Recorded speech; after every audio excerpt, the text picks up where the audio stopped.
My daughter banned me from the $300,000 Paris wedding I paid for, just because I do not speak French.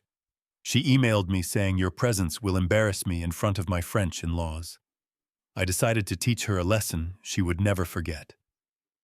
The next morning, I woke up to 23 missed calls and a voicemail of her crying in a hotel lobby. Before I continue this story, let me know where you are watching from in the comments below.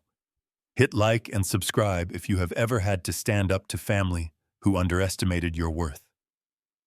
I stood in the center of the fitting room at the Bespoke Gentleman in downtown Chicago, looking at a stranger in the mirror.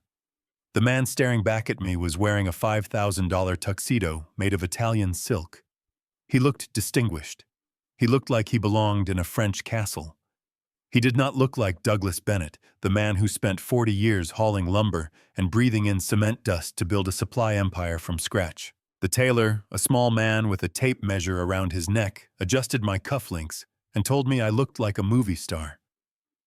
For the first time in years, I actually felt a swell of pride in my chest. This was it. My little girl Madison was getting married in Paris, and I was going to walk her down the aisle looking like the father she always wanted. I reached for my phone inside the jacket pocket just to check the time. I was supposed to head to the airport in 4 hours. My private driver was already downstairs loading my luggage. I expected a text from Madison, maybe a heart emoji, or a photo of the flowers I had just wired another $50,000 for. Instead, there was a single email notification. The subject line read, "Urgent Wedding Update." My thumb hovered over the screen. A strange coldness washed over me, a gut instinct honed from decades of navigating cutthroat business deals. I opened the email. The words on the screen did not make sense at first. I had to read them 3 times. It said, "Dad, I know you are excited, but Genevieve and I have been talking. We think it would be best if you did not come to the ceremony tomorrow. Genevieve says your lack of French and your loud mannerisms will clash with the aesthetic of the event. The LeBlanc family is very traditional, and frankly, your background as a truck driver is a bit of a sore spot for Sebastian. We told the guests you are sick with the flu. Please do not worry, though. The wedding planner still needs the final payment for the floral arch transferred by noon. Love, Madison." The silence in the tailor shop was deafening. I could hear the ticking of the vintage clock on the wall. The tailor looked up at me with a smile and asked if the fit was comfortable. I could not speak. My throat felt like I had swallowed a handful of gravel. I looked at the email again. Aesthetic. She was worried about the aesthetic. I had paid $300,000 for that aesthetic. I paid for the castle. I paid for the first-class tickets. I paid for the vintage wine they were going to drink. And now I was being uninvited via email 4 hours before my flight, because I was too blue-collar for her fake aristocratic in-laws.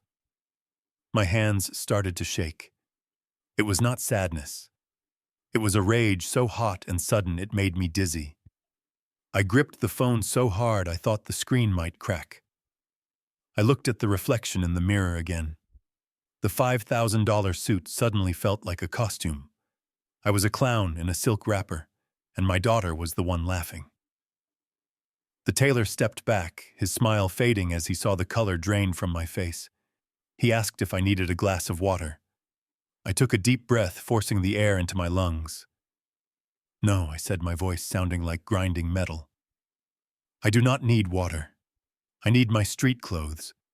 I am not going to Paris." I walked out of the tailor shop, and the Chicago wind hit me like a physical blow. It was raining a cold, gray drizzle that soaked through the shoulders of my suit within seconds. My driver, Thomas, held the door of the town car open, his face full of concern, but I waved him off. I could not sit in the back seat today. I needed to drive. I needed to feel the vibration of the engine and the resistance of the road under my hands. I took the keys to my personal SUV and merged into the heavy afternoon traffic, my knuckles turning white as I gripped the leather steering wheel. As the windshield wipers slapped back and forth against the glass, a mental spreadsheet began to scroll through my mind, tallying every single cent I had poured into this wedding. Just that morning, I had wired $50,000 for white hydrangeas because Madison said roses were too common for a Parisian affair.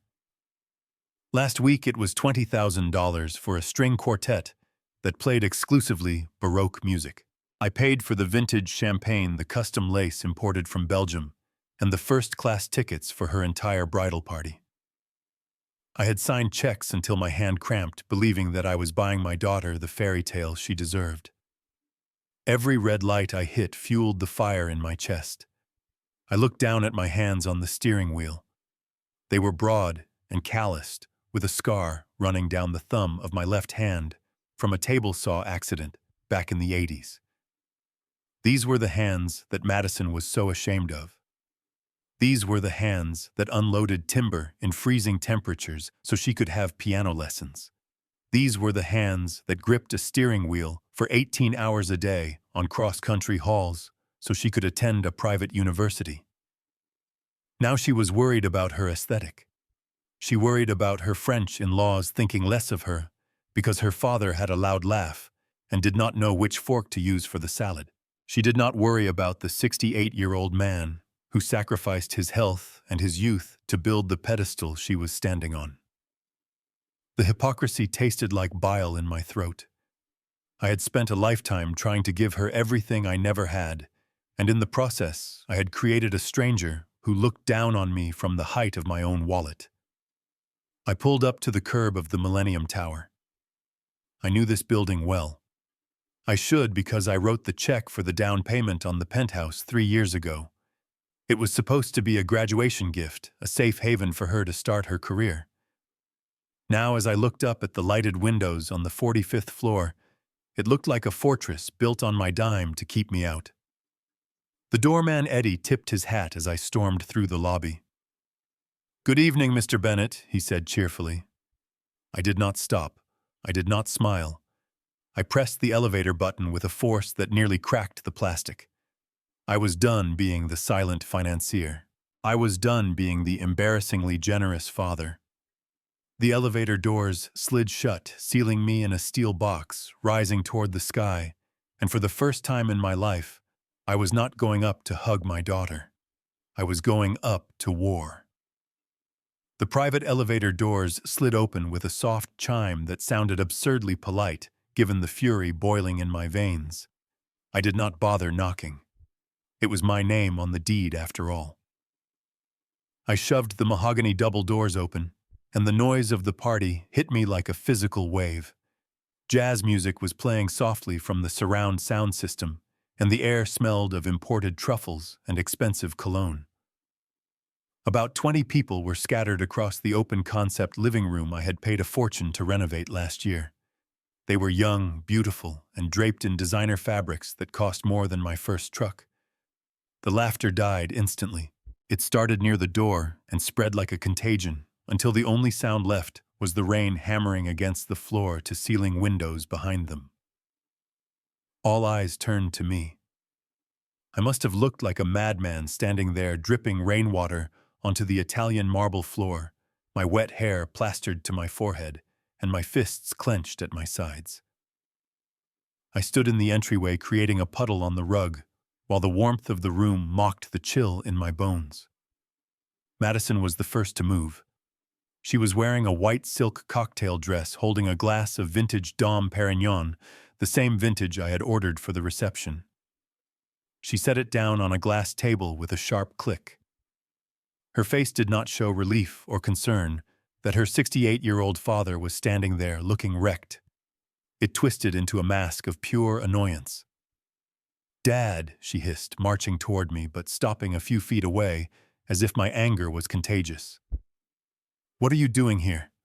I explicitly told you to stay away. You are ruining the vibe." Before I could answer, Sebastian sauntered over. He was wearing a velvet smoking jacket that looked ridiculous, but probably cost $5,000. He looked me up and down with a smirk that made me want to flatten his nose. He did not offer me a towel. He did not ask why I was upset. He turned to a group of his friends, thin men with silk scarves, and whispered something in rapid-fire French. I did not speak the language, but I knew the tone of mockery when I heard it. He gestured to my soaking wetsuit and chuckled. A ripple of polite, cruel laughter went through the room. They thought I was too stupid to understand tone. They thought I was just the wallet, the bank account, the silent partner who signed checks and disappeared. Sebastian took a sip of his wine and looked at me with bored eyes. "Douglas, you are dripping on the Persian rug. Please try to have some dignity and leave before security has to be called. It is a private gathering for the wedding party only." My eyes scanned the room. I saw the food I paid for, the alcohol I paid for, the furniture I paid for, and not a single person here had an ounce of respect for the man who provided it. The sadness I felt earlier evaporated completely, replaced by a cold, hard clarity. I was not a father here. I was an intruder in my own investment. I took a step forward, and the room flinched. I was not going to leave, not yet. I needed to hear them say it to my face. I needed to see exactly how deep the rot went. I looked at the daughter I had raised, the girl whose scraped knees I had bandaged, and whose college tuition I had paid in full, and I demanded an answer. "Why Madison?" I asked, my voice low and steady. "Why did you feel the need to fire your own father from his position as father of the bride via an email while I was standing in a fitting room? Why did you take $300,000 of my hard-earned money and then decide I was not good enough to see how it was spent?" Madison rolled her eyes, a gesture she had perfected in her teenage years, but now it carried a cruelty that cut deep. She took a sip of her champagne and sighed as if explaining quantum physics to a toddler. "Look at you, Dad," she said, waving a hand at my soaking wetsuit. "This is exactly what I mean. You are impulsive. You are loud. You are just so undeniably American, and not in the good way. You are blue-collar dad. You built a company, sure, but you still walk like a truck driver. You still laugh too loud at dinner parties. You do not know the difference between a fish fork and a salad fork." She took a step closer, her perfume smelling of roses and arrogance. The LeBlanc family traces their lineage back to the 17th century. They value refinement, sophistication. Genevieve is already on edge about this union because of our background. Having you there bumbling around, mispronouncing French words, and slapping people on the back would be a disaster. You would stain the entire atmosphere. You would embarrass me, Dad. Can you not just do this one thing for me and stay invisible?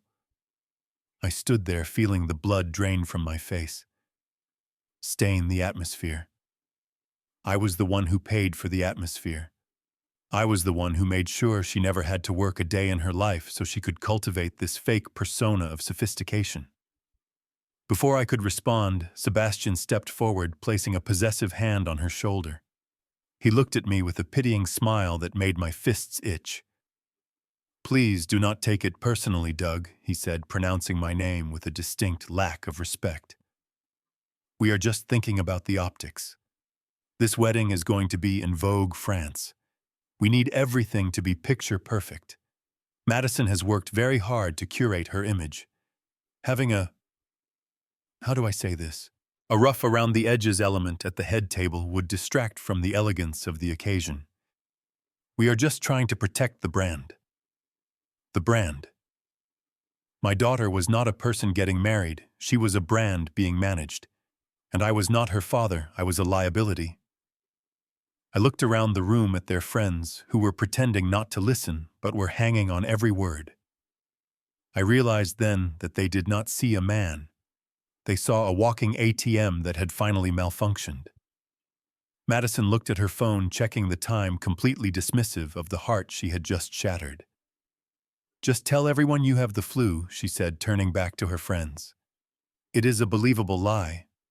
Old people get sick all the time. Just go home, Dad.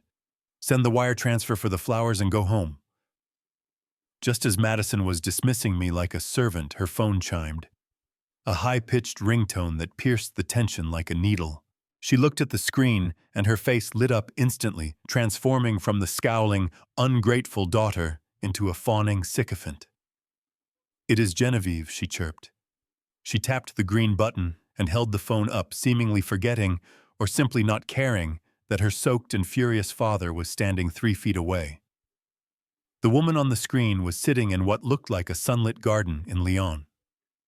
She looked impeccable in a cream-colored suit, sipping tea from porcelain that probably cost more than my first car. She smiled at Madison, but then her eyes shifted to the background. She saw me. The smile vanished instantly, replaced by a look of pure distaste, as if she had just smelled something rotting. "Oh my God, Madison," she said, her voice tinny through the speakers, but loud enough for everyone in the quiet room to hear. "Why is le payeur still there? I thought we agreed to clear the room so we could finalize the menu without his heavy breathing distracting us." The room went dead silent. Le payeur. The payer. Not Douglas. Not Mr. Bennett. Not the father of the bride. Just the payer. The realization hit me harder than the freezing rain outside. It was not just a wedding to them. It was a financial transaction. I was not a guest. I was not family. I was a utility. I was the sponsor. And sponsors do not get a seat at the table. They just write the check and wait outside in the cold. I waited for Madison to defend me. I waited for her to say, "Actually, Genevieve, that is my father, and you will treat him with respect." I waited for her to show even a flicker of the loyalty I had shown her for 26 years. Instead, she giggled. It was a nervous little sound, a desperate attempt to please the woman on the screen. "Sorry, Genevieve," she said, avoiding my eyes. "He was just leaving. He knows he is not needed here." She waved a hand at me, shooing me away like a stray dog that had wandered into a Michelin star restaurant. "Go on, Dad," she whispered, covering the microphone so Genevieve would not hear her speak to the help. "We have important business to discuss. Just go home and dry off." I did not yell. I did not throw the vase of expensive white roses across the room, though every fiber of my being wanted to. I just looked at them. I looked at Sebastian smirking in his velvet jacket. I looked at my daughter desperate for approval from a woman who despised her father. And I went cold. A deep, glacial cold that I had not felt since my days in the Marines. I straightened my wet jacket. I nodded once, not a nod of agreement, but a nod of finality. I turned my back on them and walked out. The heavy mahogany doors clicked shut behind me, severing the connection forever. As I walked back to the elevator, the only sound was my wet shoes squeaking on the marble and the sound of my heart turning to stone. I drove straight to the one place where tears were considered a waste of time and revenge was considered a billable hour. The law offices of O'Malley and Associates were located in a brownstone that smelled of old leather and expensive whiskey. Richard O'Malley was waiting for me. We had been friends since Vietnam. He was the only man I trusted to bury a body, or in this case, bury a wedding. I threw the wet tuxedo jacket onto his leather couch and poured myself a drink. I did not have to say much. I just showed him the email. Richard read it in silence. His face, which usually held the stoic expression of a poker player, darkened. He took a slow sip of his bourbon and looked at me over the rim of his glasses. "So let me get this straight, Doug. You are the bank, but you are not the father. And now they want you to be the ghost too." I nodded, feeling the whiskey burn away the last of the chill. "I want out, Richard. I want every single dime back. I want to cancel the checks. I want to freeze the cards. I want them to land in Paris with nothing but their arrogance and empty pockets." Richard pulled the stack of wedding contracts toward him. It was a pile of paperwork 3 inches thick. Venue rental for the Chateau de Villette. Catering by a Michelin star chef. Floral arrangements that cost more than my first house. Richard flipped through the pages, his eyes scanning the fine print with the precision of a hawk. Minutes ticked by. The silence was heavy. I was terrified that he would tell me it was too late, that I had signed away my rights along with my money. Suddenly, Richard started to laugh. It was a dry, rasping sound. He looked up at me and tapped a finger on the signature line of the venue contract. You know, Doug, sometimes laziness is a virtue, at least for us. Look at this. Who signed as the primary client? I looked. It was my signature. Not Madison S. Richard kept flipping. The catering contract. My signature. The florist. My signature. The transportation. My signature. Madison, in her infinite desire to be treated like royalty, had refused to deal with the boring administrative side of her own wedding. She had told the vendors to just send everything to her dad. She did not want to ruin her manicure signing papers. She wanted to be the princess who just showed up. Richard slammed the folder shut with a satisfying thud. Legally speaking, Douglas, this is not Madison S. wedding. This is an event hosted by Douglas Bennett. You are the client. You are the sole proprietor of this entire circus. And as the client, you have the absolute right to cancel, postpone, or modify the event as you see fit. A smile slowly spread across my face. It was not a nice smile.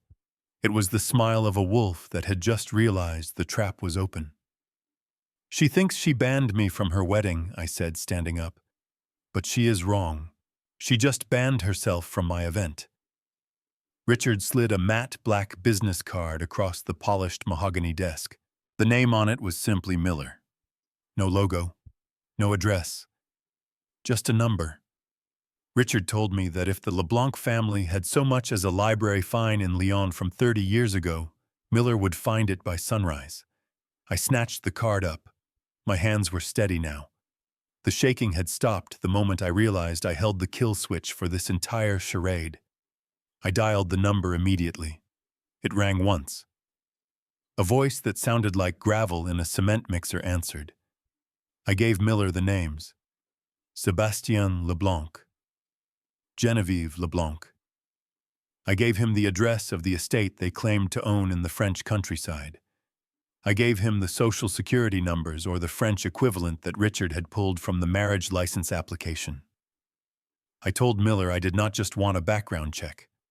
I want a financial autopsy. I want to know who holds their debt. I want to know why a family that claims to be descended from royalty needs a truck driver from Chicago to pay for their flowers. After I hung up, I sat back in the leather chair and stared at the ceiling. The adrenaline was starting to mix with a deep gnawing suspicion. It was the same gut instinct that had saved my business during the recession in 2008. Something about the LeBlanc family did not add up.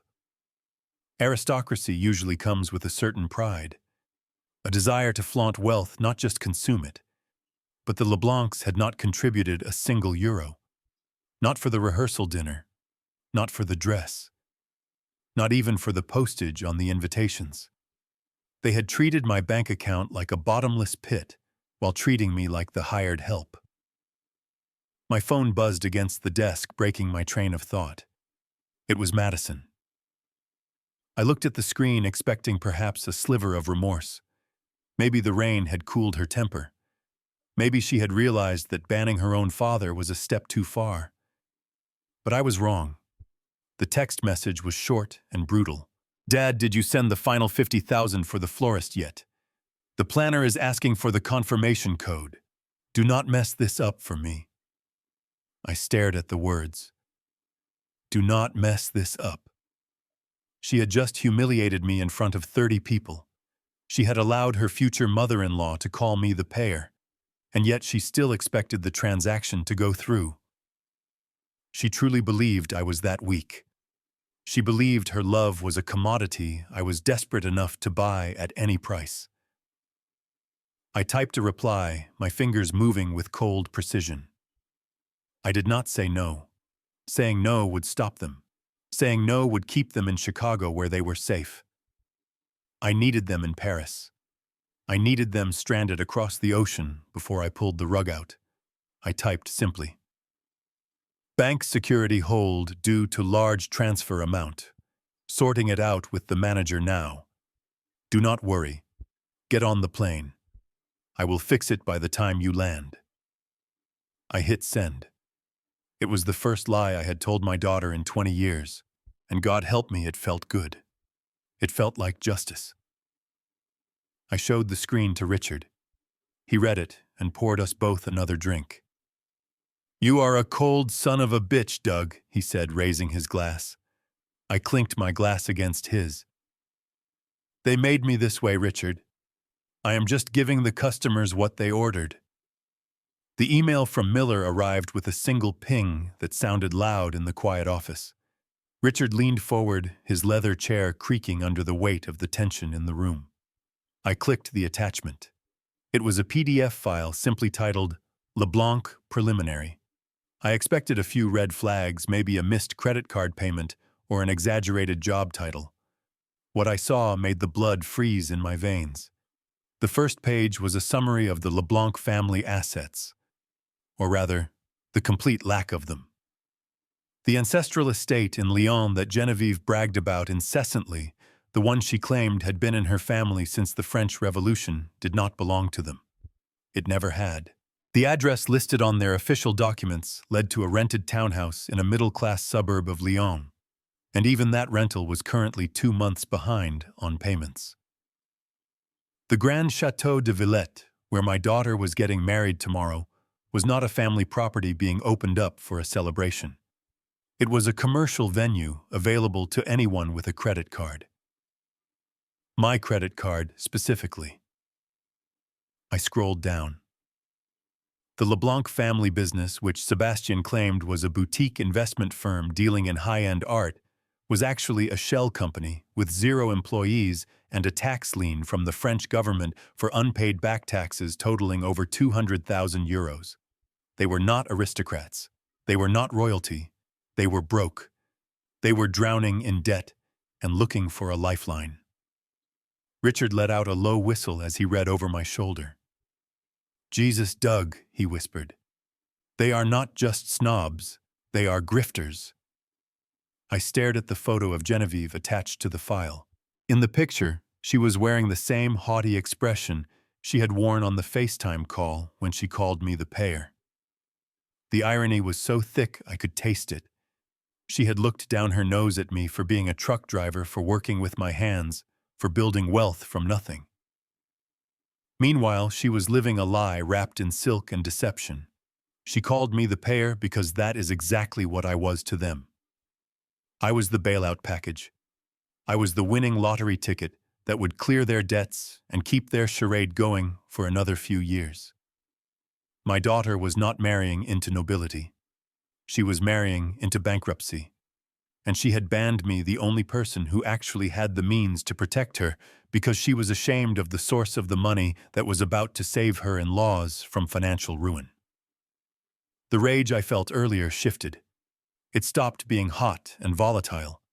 It solidified into something cold and heavy, like a block of ice in my chest. They wanted a wedding. They wanted a show. Well, I was going to give them a show, but the ending was going to be very different from the script they had written. I looked at Richard. "Print it all," I said. "I want every single page. I want to know exactly how deep this rot goes." Richard turned the page of the dossier, and the sound of the paper crinkling seemed to echo like a gunshot in the quiet office. I thought the financial fraud was the bottom of the barrel, but I was wrong. The next section was titled Civil Litigation and Criminal Complaints. It was a laundry list of broken hearts and emptied bank accounts stretching back 5 years across 3 different countries. Sébastien Leblanc was not an art dealer. He was a predator in a velvet smoking jacket. The report detailed his involvement with a shipping heiress in Marseille and a tech heiress in Berlin. In both cases, the pattern was identical to what was happening with Madison. He targeted women who were wealthy, but insecure women who felt like outsiders in high society and were desperate for validation. He swept them off their feet with talk of royal lineage and exclusive parties. He rushed the engagement, insisting on a short timeline, because he just could not wait to start their life together. And then came the isolation. I read the witness statement from the father of the German girl. He described how Sebastian had slowly convinced his daughter that her family did not understand their love, that her parents were too controlling, that they were embarrassing. My blood ran cold. It was the exact same script he had used on Madison. He had not banned me from the wedding because I was loud or because I did not speak French. He had banned me because I was the only person standing between him and my daughter's trust fund. He needed me out of the picture so he could gain full control. Richard pointed to a paragraph at the bottom of the page. In the Marseille case, Sébastien had vanished 3 weeks after the wedding. He took the dowry, the wedding gifts, and he maxed out every joint credit card they had opened. The girl was left with nothing but a fake title and a mountain of debt. The lawsuit was dismissed because technically she had given him access to the funds willingly. He was a professional. He knew exactly how to walk the line between being a bad husband and being a criminal. I looked up from the file and saw my own reflection in the dark window of the office.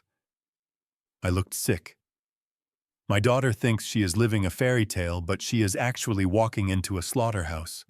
She thinks she is marrying a prince, but she is marrying a parasite who sees her not as a wife but as a quarterly earning report. The anger I felt before was hot and explosive, but this was different. This was the cold, calculated resolve of a man watching a wolf stalk his child. I closed the folder. I did not need to read anymore. I knew exactly what I had to do. If I called Madison now and told her the truth, she would not believe me. She was too deep in the illusion. She would think I was making it up to sabotage her big day. I could not save her with words. I had to let the trap snap shut, but I had to make sure the only thing caught in it was Sébastien. I looked at Richard. "Do not warn her," I said. "Let them get on that plane. Let them think they have won. When they land in Paris, I want them to find out that the Bank of Douglas Bennett is not just closed. I want them to find out it has been permanently decommissioned." Richard nodded and picked up his phone to call the bank. It was time to cut the cord. Here is the detailed content for Block 10, written in English, optimized for AI voice reading, with a dramatic and calculated tone. I sat there in the leather chair watching the ice melt in my glass and felt a strange sense of calm settle over me. It was the same feeling I used to get before a major negotiation or a difficult haul through a blizzard. The panic was gone. The hurt was packed away in a box I would deal with later. Now there was only the mission. I looked at Richard and I laid out the strategy. It had to be a surgical strike. If we canceled everything right now while they were still in Chicago, they would just spin the story. They would tell everyone I was a petty tyrant who ruined their day. They would cry to their friends. They would crash on couches, and they would survive. They would be victims. "No," I said to Richard, my voice steady and low. "We do not cancel yet. We let them board that plane. We let them drink the champagne in first class. We let them cross the Atlantic Ocean. We wait until they are 4,000 miles away from their support system. We wait until they land in a foreign country where they do not have a home, they do not have a car, and thanks to me, they will not have a credit limit." Richard stopped typing and looked at me over his glasses. He saw the logic immediately. He knew as well as I did that the Atlantic Ocean is a hell of a barrier when you do not have a return ticket. He nodded slowly, a grim smile touching his lips. "You want to strand them," he said. "You want to maroon them in the very luxury they think they are entitled to." "Exactly." I leaned forward, resting my elbows on the mahogany desk. "I want you to draft the cancellation letters for everything, Richard. The chateau, the Ritz Paris, the catering company, the florist, even the luxury car service that is supposed to pick them up at Charles de Gaulle Airport. I want the letters written, signed, and ready to go, but do not hit send yet. We wait until their flight is wheels up. The moment that plane leaves American airspace, I want you to nuke the entire itinerary." Richard cracked his knuckles and turned back to his computer screen. The sound of his typing was like a machine gun in the quiet office. He was drafting the legal notices, invoking the force majeure clauses, and the cancellation policies we had reviewed earlier. Since every contract was in my name and my name alone, I had the unilateral right to pull the plug. There was no joint account. There was no co-signer. There was just Douglas Bennett and his checkbook. I watched him work and I thought about Madison. I thought about the little girl who used to run to the door when I came home from work, smelling of diesel and sawdust. I wondered where that girl had gone. I wondered when she had been replaced by this creature who saw me as nothing more than a resource to be exploited. It hurt. God, it hurt. But a surgeon has to cut to cure the infection. And Sebastien Leblanc was an infection that was going to kill my daughter's future if I did not cut him out right now. Richard printed the first batch of letters, the termination of the venue rental, the refund request for the security deposit. He handed them to me for review. The language was cold, professional, and final. Due to a change in the client's circumstances, the event scheduled for tomorrow is hereby cancelled, effective immediately. I read the words, and I felt a heavy weight lift off my chest. I was taking my power back. I was not the payer anymore. I was the executioner. I handed the papers back to Richard. "Get them ready," I said. We launch at dawn. My phone started vibrating so violently it nearly skittered off the desk. It was Madison again. She was relentless. The name on the screen flashed like a warning siren. I picked it up, but I did not speak immediately. I let her voice fill the silence of the office first. It was high-pitched, frantic, and devoid of any real affection. "Dad," she practically screamed into the receiver. "Where is the confirmation? The wedding planner is threatening to pull the floral arch down if the wire does not clear in 10 minutes. Do you have any idea how embarrassing this is?" Genevieve is staring at me like I am a pauper. "Fix this now." I leaned back in my chair and looked at Richard. He was already working on the fake screenshot. It was a masterpiece of digital forgery. It showed a wire transfer of $50,000 with the status brightly marked as pending bank verification. It looked official. It looked real. It looked like salvation. I put the phone to my ear and injected just the right amount of weary fatherly concern into my voice. "I am sorry, honey," I said, sounding breathless. "The bank flagged the transaction because it is international. You know how they are with large sums. I am on the other line with the branch manager right now. I just sent you a screenshot of the pending transfer. Show that to your planner. Tell her the money is in the pipeline. It just needs to clear security." I heard the ping as the image landed on her phone. There was a moment of silence, then a gasp of relief. "Oh, thank God," she said, her voice dropping an octave. "Okay, I see it. Pending. That should be enough to shut her up." She paused, and for a second, I thought she might say, "Thank you." I thought she might say, "I am sorry for screaming at you." I thought she might say, "I love you, Dad." Instead, she said, "Great. Now please do not call me until after the ceremony. I need to focus on my vows, and I do not want any negative energy. Just stay home and rest, Dad. We will send you some photos." The line went dead. She hung up on the man who had just supposedly wired her $50,000 without even a goodbye. She took the money and slammed the door in my face. I stared at the phone. Negative energy. That is what she called me. I was negative energy because I was not a bottomless pit of cash she could drain dry. I looked at the screenshot on Richard's computer screen. The status said pending, but in reality the only thing pending was their destruction. Richard watched me, his expression somber. "You know, Doug," he said quietly, "once they get on that plane there is no turning back. This is the point of no return."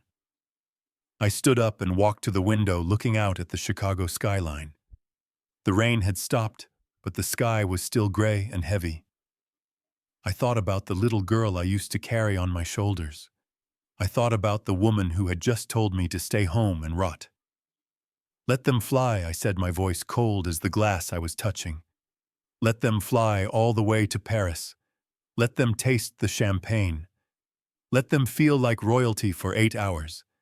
Because when they land, they are going to find out that the carriage has turned back into a pumpkin and the horses are just mice, and I am going to be the one holding the remote control. I sat in my office with the lights off, watching the blue glow of my tablet screen. It was the only window I had left into my daughter's life. She was live streaming from the first-class lounge at O'Hare Airport.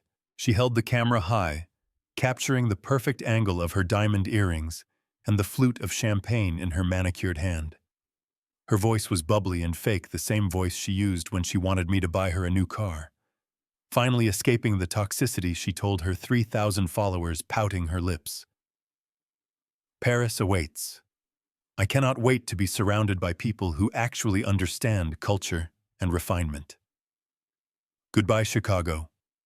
Goodbye, drama. I watched as she panned the camera around. There was Sebastian lounging in a leather armchair, looking bored as he scrolled through his phone. There was Genevieve complaining to a waiter that the caviar was too salty and the crackers were stale. Then the camera shifted to the glass window looking down at the gate area below. Madison zoomed in on the line of families waiting to board economy class. "Look at that herd," she laughed. "I am so glad we are flying private. Well, technically commercial first class, but it is basically private compared to that zoo." I felt my stomach churn. That zoo was filled with people like me. People who saved for years for a vacation. People who worked honest jobs. My daughter was mocking the very people who bought the lumber that paid for her ticket. It was a display of arrogance so profound, it almost made me want to cancel the flight right then and there. But I held back. No, I told myself, let them fly. Then came the first warning shot. My banking app pinged on the desk. Transaction declined. Duty-free shop. $450. I smiled in the darkness. I could picture the scene perfectly. Madison likely wanted a bottle of perfume or maybe a silk scarf for the flight.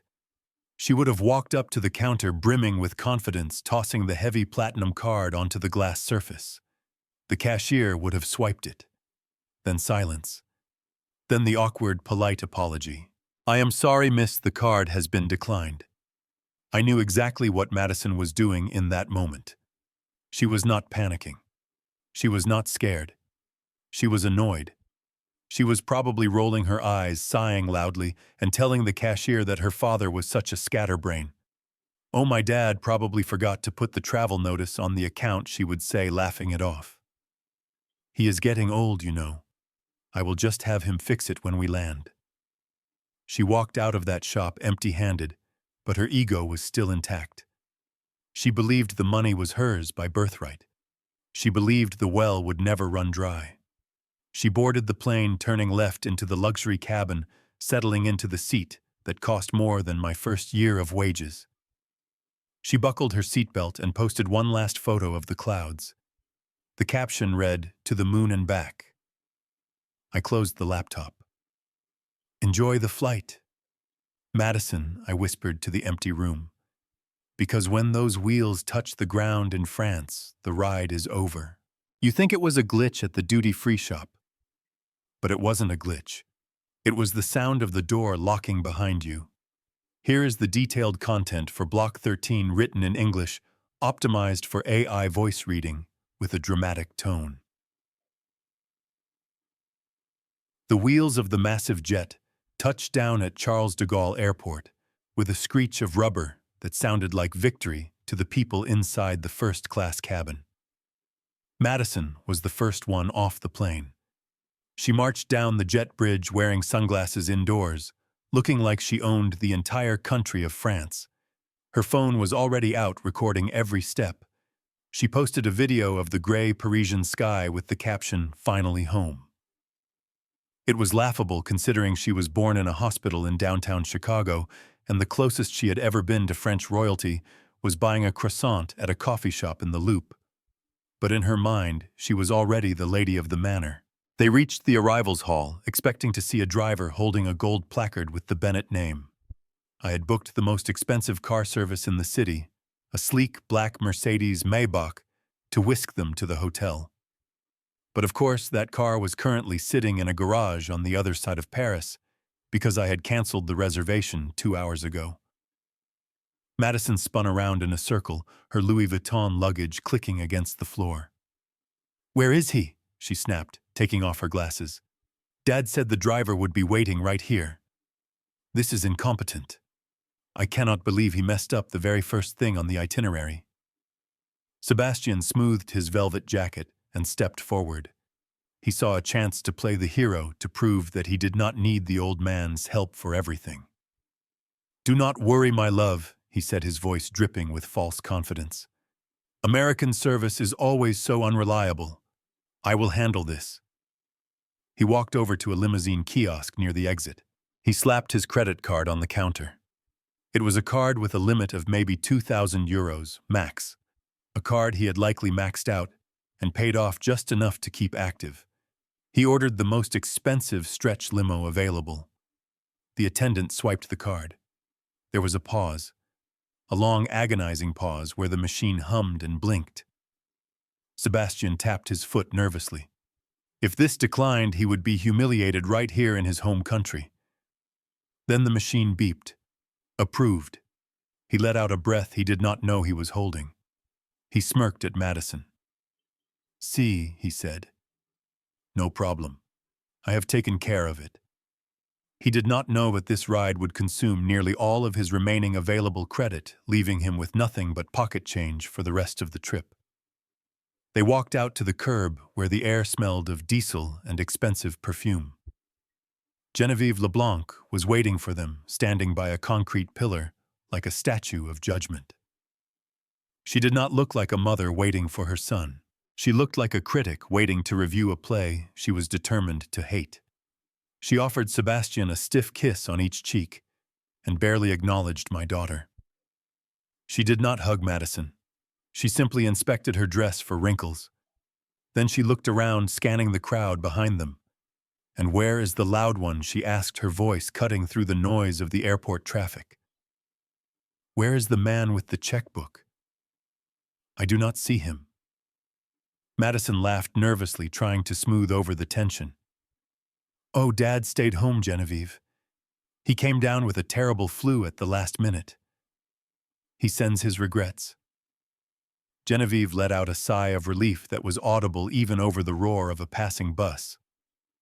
"Thank heavens," she said, climbing into the back of the hired limousine without offering to help with the vase. "I was terrified he would try to shake everyone's hand or ask for ketchup at the rehearsal dinner. It is a blessing in disguise. The air already smells cleaner without him. Come along, children. Let us go spend his money in peace." The driver shut the door, sealing them inside their bubble of delusion as the car pulled away toward a hotel that was no longer expecting them. The procession entered the gilded lobby of the Ritz Paris like an invading army draped in designer silk. 50 guests trailed behind Madison and Sebastian, their laughter echoing off the marble floors and crystal chandeliers. Madison walked with her chin held high, enjoying the envious glances of tourists sitting in the lounge. She looked every bit the heiress she pretended to be. She marched up to the reception desk where a concierge in an immaculate uniform waited. She slapped her passport onto the marble counter with a theatrical flair. Checking in for the LeBlanc Bennett wedding party, she announced loud enough for half the lobby to hear. "We have the entire third floor reserved." The concierge did not smile. He did not bow. He typed something into his computer, his face remaining a mask of professional indifference. The tapping of his keyboard seemed to last for an eternity. Madison turned to Genevieve and winked. "Finally, some service," she whispered. Then the typing stopped. The concierge looked up over his rimless glasses. "I apologize, madame," he said, his voice smooth and cold as polished glass. "But there seems to be a misunderstanding. We have no active reservation for a LeBlanc or Bennett party." Madison laughed. It was a sharp, nervous sound. "Do not be ridiculous," she said, leaning over the counter. "My father, Douglas Bennett, booked 25 suites 6 months ago. The confirmation number is on my phone." "Look again." "I do not need to look again," Madame the concierge replied without looking at the phone she shoved in his face. "I see the record of the booking. However, the reservation was cancelled this morning at 800 hours Eastern Standard Time. The silence that fell over the group was instant and terrifying. The guests who had been chatting about champagne and shopping suddenly went quiet, clutching their Louis Vuitton bags a little tighter. Genevieve stepped forward, her face turning a blotchy shade of red. "Cancelled," she hissed. "By whom? This is an outrage. We are the LeBlanc family." The reservation was cancelled by the primary cardholder, Monsieur Douglas Bennett, the concierge stated calm as a judge delivering a death sentence. As per our policy for cancellations made within 24 hours, the full deposit of €75,000 has been refunded to the original form of payment, which I believe is Monsieur Bennett's American Express Centurion card. Madison grabbed the counter to steady herself. Her knees actually buckled. Cancelled. Refunded. The words bounced around the lobby. The guests began to murmur. Panic started to set in. They were in Paris during the height of tourist season. Every hotel was booked, and they had just been told that their 5-star accommodation had vanished into thin air. "But we have nowhere to go," Madison stammered, her voice trembling. "My father, he must have made a mistake. Please, you have to give us the rooms. We have elderly guests. We have the groom's mother." "I am afraid the suites have already been released to the waiting list," Madame the concierge said, closing the passport and sliding it back across the marble. "And since the card on file is no longer authorized, I cannot offer you new rooms without a valid form of payment. Perhaps there is a hostel near the train station that has availability." I sat in my office 4,000 miles away, visualizing this moment. I imagined the look on Genevieve's face as she realized she was homeless in the city she claimed to rule. I imagined the guests looking at Madison, not with envy, but with pity and suspicion. The first brick of their castle had just been pulled out, and the whole structure was starting to groan. The silence in the lobby of the Ritz did not last long. Genevieve LeBlanc did not just get angry. She detonated. The mask of the refined French matriarch crumbled instantly, revealing the desperate, clawing debtor underneath. She slammed her hand onto the pristine marble counter, making the crystal vases tremble. "This is unacceptable!" she screamed, her voice cracking with hysteria. "Do you know who I am? We are the LeBlanc family. We are not tourists. We are not commoners who can be tossed out onto the street. I demand to speak to the manager. I demand to speak to the owner. I will have your job for this insolence." The concierge did not even blink. He simply signaled to 2 large security guards standing by the revolving doors. "Madame," he said, his voice dropping to a whisper that cut deeper than her shouting. "If you continue to cause a disturbance, I will have you escorted off the premises. The Ritz values discretion above all else, and you are currently providing none of it." Genevieve turned purple. She looked around at the other guests at the bellhops, and finally her eyes landed on Madison. She did not see a daughter-in-law anymore. She saw a failed investment. She saw a broken promise. She lunged at Madison, grabbing her by the arm with a grip that looked painful. "You," she hissed, spitting the word out like poison. "You told me everything was taken care of. You told me your father was just a silent wallet. You told me he was too stupid to do anything but write checks. Where are the rooms, Madison? Where is the luxury you promised us? Look at us standing here like beggars with our luggage." Madison tried to pull away, tears streaming down her face, ruining her perfect makeup. "Genevieve, please," she sobbed. "It must be a mistake. Daddy would never do this. He loves me too much. He is just confused." "Confused?" Genevieve mocked, letting go of Madison's arm with a shove that sent my daughter stumbling back into a cart of luggage. "The only person confused here is me for believing that a girl from Chicago with a truck driver for a father could actually deliver a European lifestyle. You are useless. You and your family are nothing but frauds. Fix this, Madison. Fix this right now, or do not bother showing up to the wedding tomorrow, assuming there even is a wedding." The threat hung in the air. Madison looked at Sebastian, begging for him to step in to defend her. But her Prince Charming was busy inspecting his fingernails, pretending he was not part of the disaster unfolding around him. He had already checked out. Panic took over.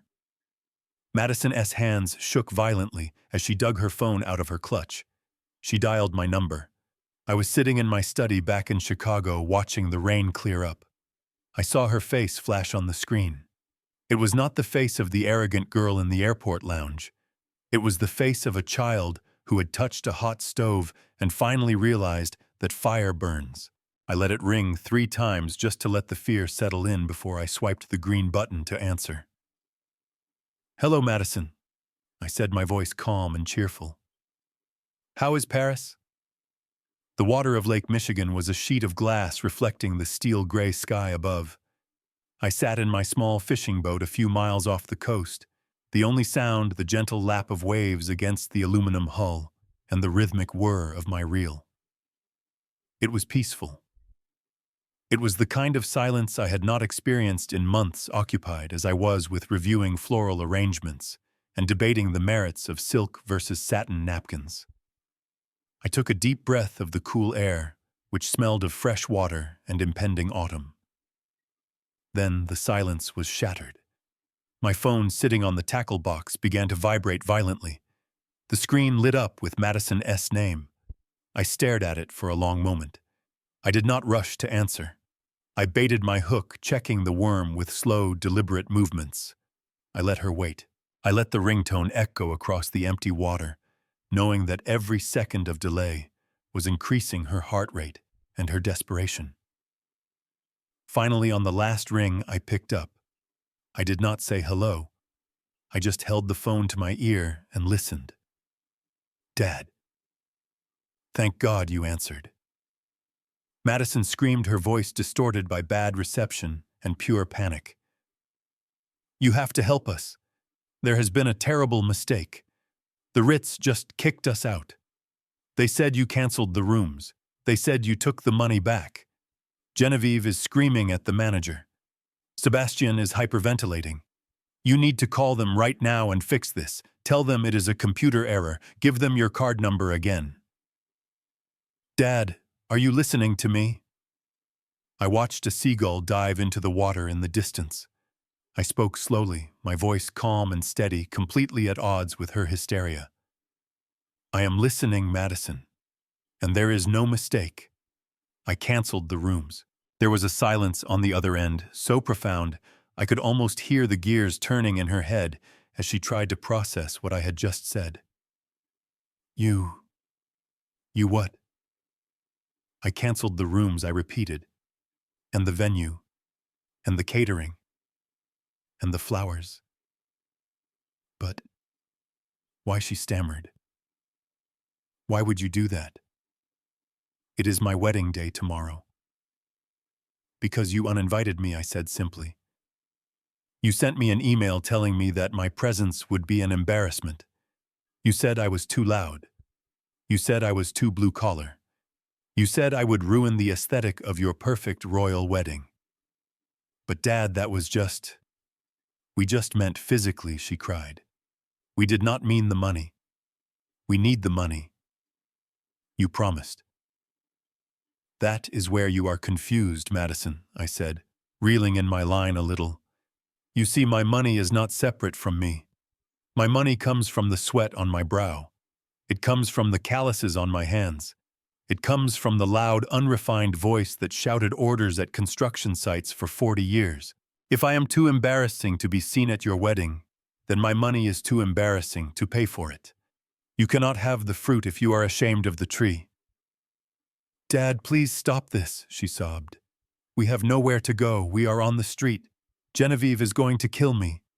I am sure the LeBlanc family with all their royal lineage can figure something out," I said, cold as the lake water. "Maybe they can sell some of that dignity they are so proud of." "Dad, please." "Goodbye, Madison. I hope the weather in Paris is nice. I hear it is lovely this time of year for walking." I pulled the phone away from my ear, ignoring the sound of her screaming my name, and pressed the red button ending the call. I turned the phone off and tossed it into my tackle box. I picked up my fishing rod and cast the line back into the water, watching the bobber settle on the surface. A fish tugged at the line. It was going to be a good day. The image of 50 people in black tie attire dragging heavy Louis Vuitton trunks down the cobblestones of Paris was something I would have paid good money to see in person. Instead, I had to rely on the updates from my private investigator and the frantic texts that were still pinging my phone. The group had been ejected from the Ritz like a bad virus. They stood on the sidewalk of the Place Vendôme looking lost. The guests who had flown halfway across the world expecting 5-star treatment were now realizing that their free ride had come to a screeching halt. Since Douglas Bennett was no longer footing the bill, the reality of Paris prices hit them hard. They could not afford another luxury hotel. Most of the guests had not budgeted for accommodation at all, assuming I was covering everything. There was a frantic, huddled conference on the sidewalk. Wallets were opened and credit limits were checked nervously. The decision was made to head north toward the train station, where the hotels were cheaper and the streets were grittier.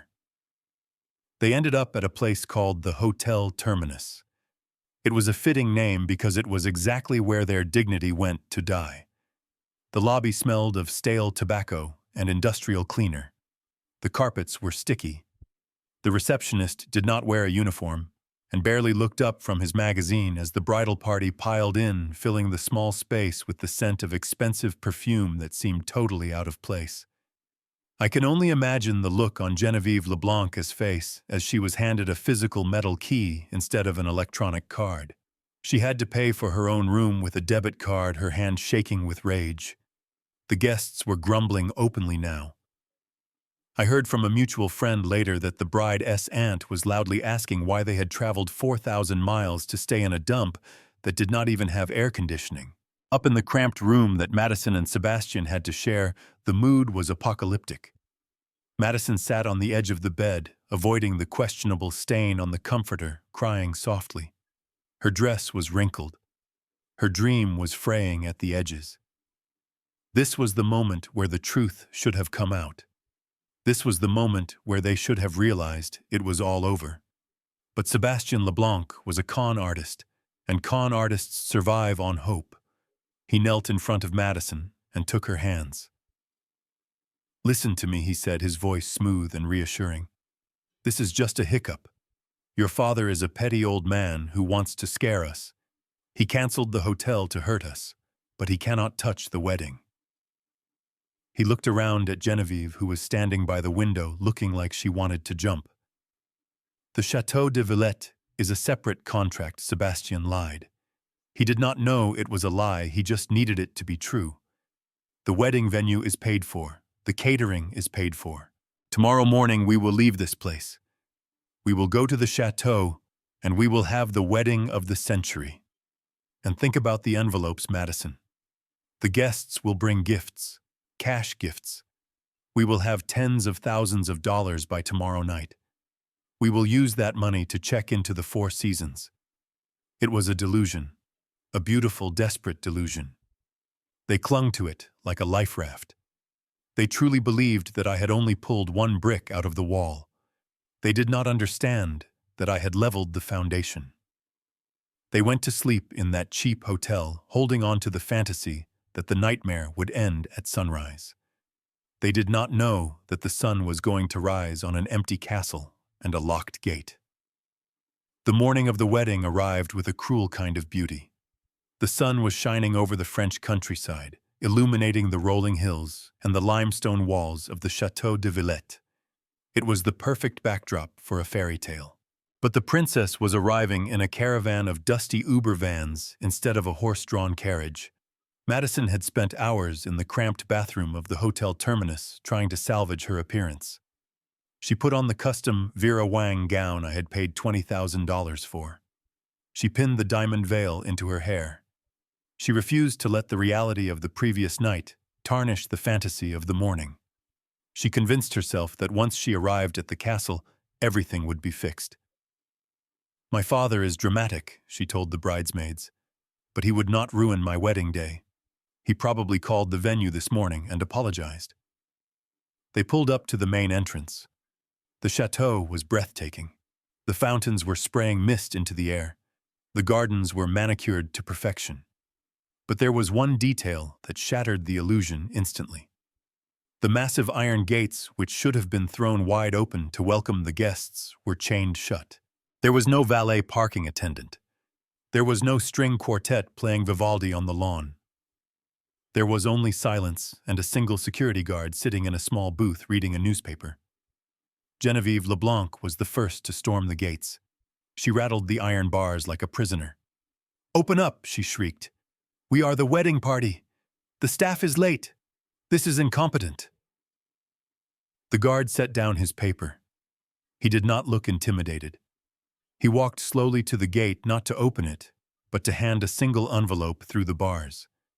It was a thick, cream-colored envelope, the same stationery Madison had chosen for the invitations. But inside was not a welcome note. It was a copy of the contract termination clause signed by me and countersigned by the venue owner. Madison snatched the paper from Genevieve. Her hands were shaking so hard the paper rattled. She read the first line. "Event canceled by client due to breach of trust." She read the second line. "Security personnel authorized to deny entry to all unauthorized persons." She looked at the guard. "But I am the bride," she whispered. The guard shrugged. "I am sorry, madame," he said in heavy English. "No event today. Private property. You must leave." The words hit her like a physical blow. The strength finally left her legs. She collapsed, right there in the dirt in front of the locked gates of her dream castle. Her white dress pooled around her on the gravel, staining gray with the dust of the road. She did not scream. She just sat there staring at the closed lock, realizing that the key was in Chicago, and she had thrown it away. She was a bride with no groom, no venue, and for the first time in her life, no daddy to pick her up. The scene at the gates turned from tragic to violent in a heartbeat. Madison was still on the ground, the dust staining the hem of her $20,000 dress. She looked up, expecting comfort, expecting Sebastian to rush forward, lift her up, and demand the guard open the gate. Instead, she saw Genevieve LeBlanc looming over her like a dark storm cloud. The older woman's face was twisted into a mask of pure, unadulterated hatred. There was no warning. Genevieve's hand lashed out a sharp crack that echoed in the silence of the French countryside. She slapped Madison. Hard. The force of it knocked Madison's diamond veil askew. The guests gasped a collective intake of breath that sounded like the air leaving a dying balloon. "You fraud!" Genevieve screamed, her voice losing all its fake aristocratic polish. She pointed a manicured finger at Madison's tear-streaked face. "You little liar. You told us you were an heiress. You told us your family was American royalty. You said the money was endless." Madison held her cheek, her eyes wide with shock. "Genevieve, please," she whimpered. "I did not lie. My father has money. He is angry. He is—" "Your father is a peasant," Genevieve spat. "And you are the daughter of a peasant. You led us here. You humiliated the LeBlanc name. Do you know what we did to come here? We leveraged everything. We needed this dowry. We needed this merger to save us." The truth was finally out. It was not about love. It was not about the union of two souls. It was a merger. A failed merger. Madison turned her head, looking frantically for Sebastian. He was her rock. He was her prince.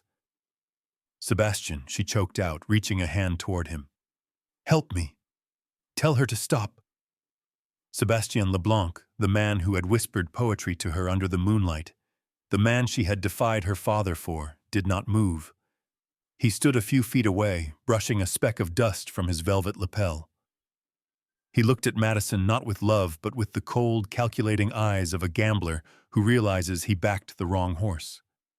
He saw the locked gate. He saw the ruin of his financial plans. And he saw Madison for what she was to him, now a liability. Sebastian, she pleaded again. He stepped back. Just a small step, but it put an ocean of distance between them. Mother is right, Madison, he said, his voice flat and bored. You misrepresented your assets. You allowed us to believe your father was a silent partner. Instead, he is a saboteur. Look at this mess. I cannot be associated with this kind of scandal. But I love you, Madison cried, the words sounding hollow even to her own ears. Love does not pay the creditors, Sebastian sneered. Love does not open the gates to the chateau. You have nothing, Madison. And if you have nothing, then we have nothing to discuss. He turned away from her, turning his back on his bride as she knelt in the dirt. The cruelty was absolute. In that moment, the romantic veneer of Paris dissolved, leaving only the ugly transactional reality underneath. Madison sat there, the imprint of her mother-in-law's hand burning on her cheek, realizing that the only man who had ever truly loved her was the one she had left back in Chicago.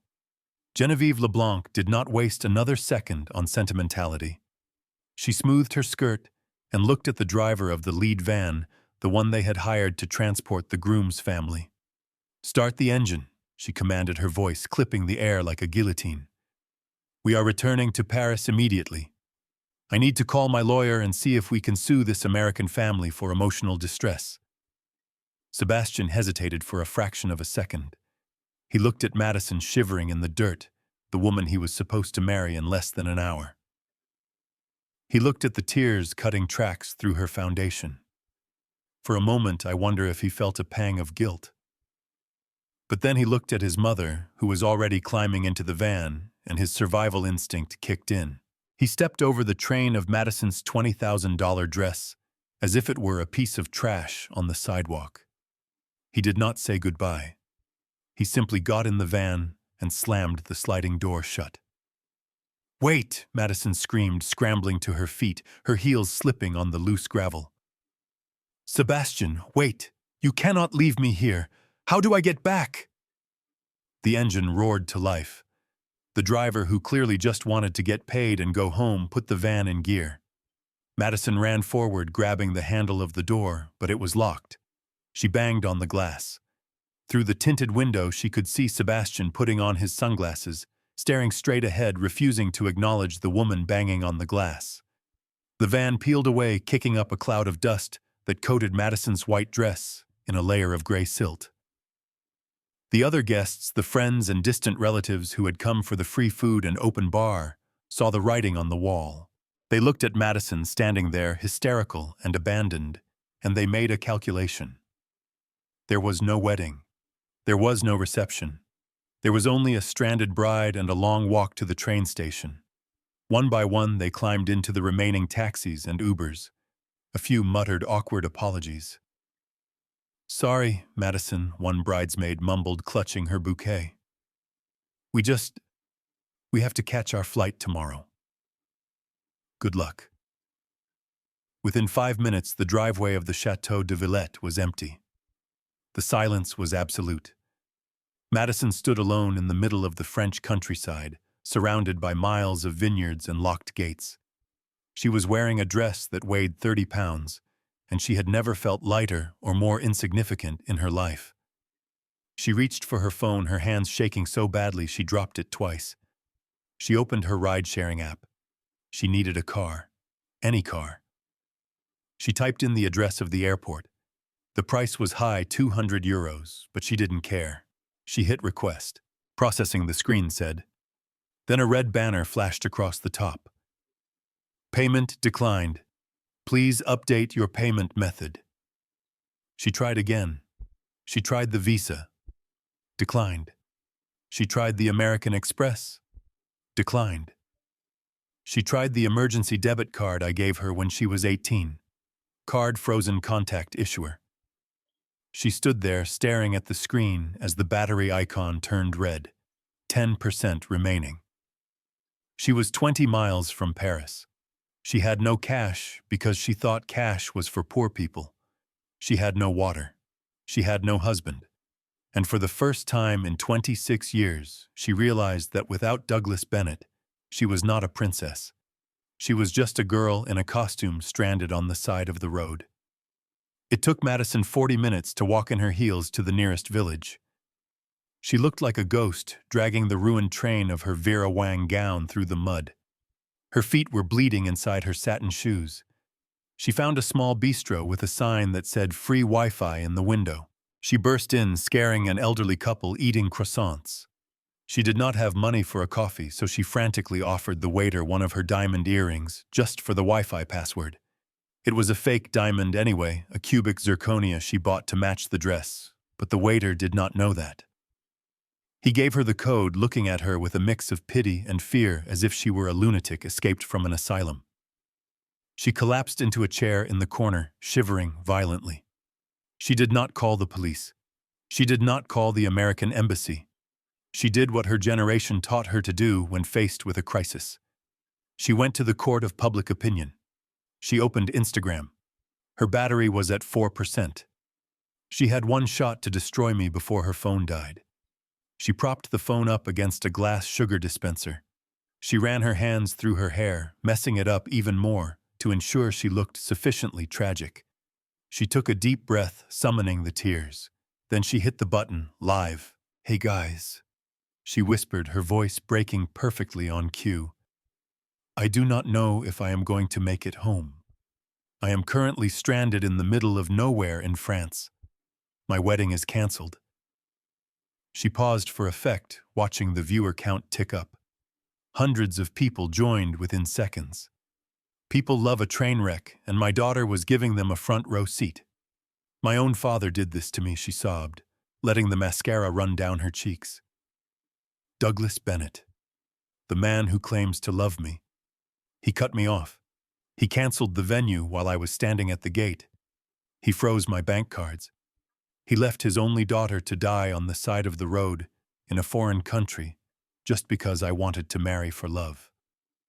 She leaned closer to the camera, her eyes wide and terrified. "He is a monster, guys. He has always been financially abusive. He uses money to control me. He threatened me. He said if I did not marry who he wanted, he would destroy me. And now he has. I am terrified. I have no food. I have no water. I am sitting in a cafe begging for help." She truly believed her own lies in that moment. She painted herself as the martyr, the victim of a tyrannical patriarch. She did not mention the email she sent banning me. She did not mention the insults about my blue-collar roots.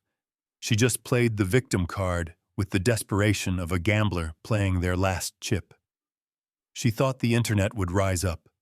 She thought the donations would pour in. She thought she could shame me into turning the money back on. She did not realize that while she was telling a story, I was preparing to publish the receipts. I sat in my study watching my daughter perform the greatest acting role of her life on that tiny screen. She was calling me a tyrant. She was calling me abusive. She was weeping crocodile tears about being abandoned, while neglecting to mention the $300,000 I had poured into her fantasy before she decided I was too embarrassing to witness it. A younger man might have been hurt. A weaker man might have called her and apologized just to make the public shaming stop. But I was neither young nor weak. I was prepared. I had the folder open on my desktop. Richard and I had named it The Receipts.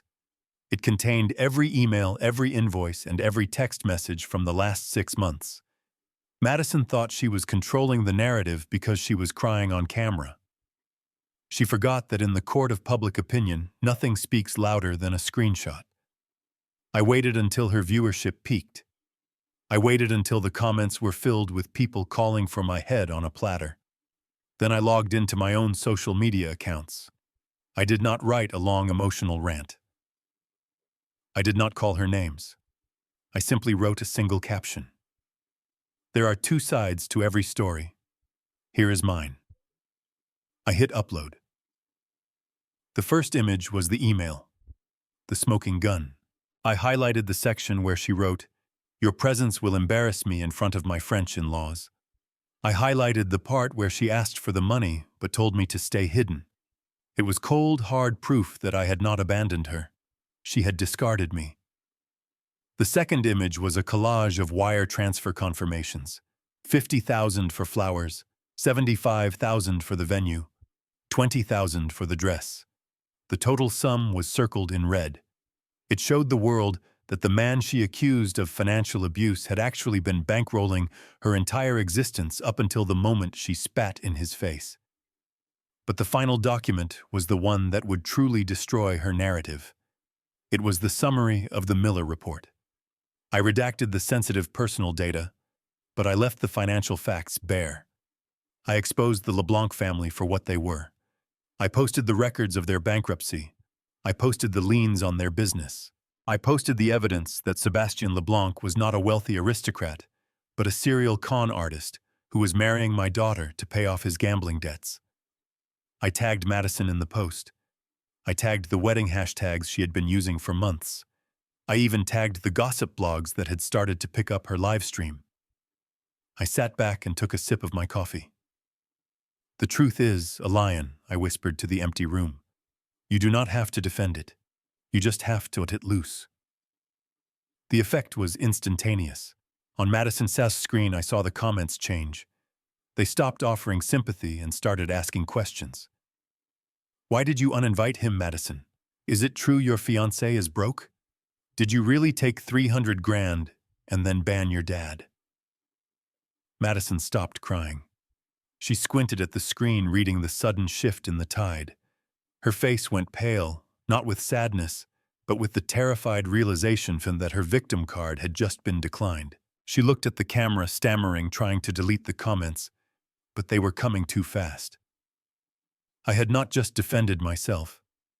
I had turned the light on in the kitchen, and the cockroaches were starting to scatter. The internet is a fickle beast. One minute it can lift you up on a pedestal of sympathy, and the next, it can tear you apart with the ferocity of a pack of wolves. I sat in my office, refreshing the page, watching the tide turn against my daughter in real time. It was brutal. It was swift. And I would be lying if I said it did not feel like justice. The shift began with a single comment pinned to the top of her chat. A user named Justice for Doug wrote simply, "Wait a minute, everyone go check her dad's Facebook page right now. He just posted the emails." Then came the flood. The hearts and crying face emojis vanished instantly, replaced by rows of clown emojis and snake emojis. The comments scrolled so fast they became a blur of text, but the message was unified and scathing. One comment read, "Are you serious? You banned your own father because he is blue-collar after he paid 300 grand. You are not a victim, you are a brat." Another wrote, "Wow. I felt sorry for you 5 minutes ago, but now I hope it rains on you. You took his money and spat in his face. Team Dad all the way." I watched Madison's face on the screen. The transformation was painful to witness. She stopped sobbing. Her eyes darted back and forth, reading the vitriol pouring in from strangers all over the world. She leaned closer to the phone, squinting, as if she could not believe what she was seeing. She tried to delete a few comments, tapping furiously on the screen with her manicured fingernail. But for everyone, she deleted 10 more popped up. "No," she stammered, her voice rising in pitch. "You guys do not understand. He manipulated those emails. He is twisting the truth.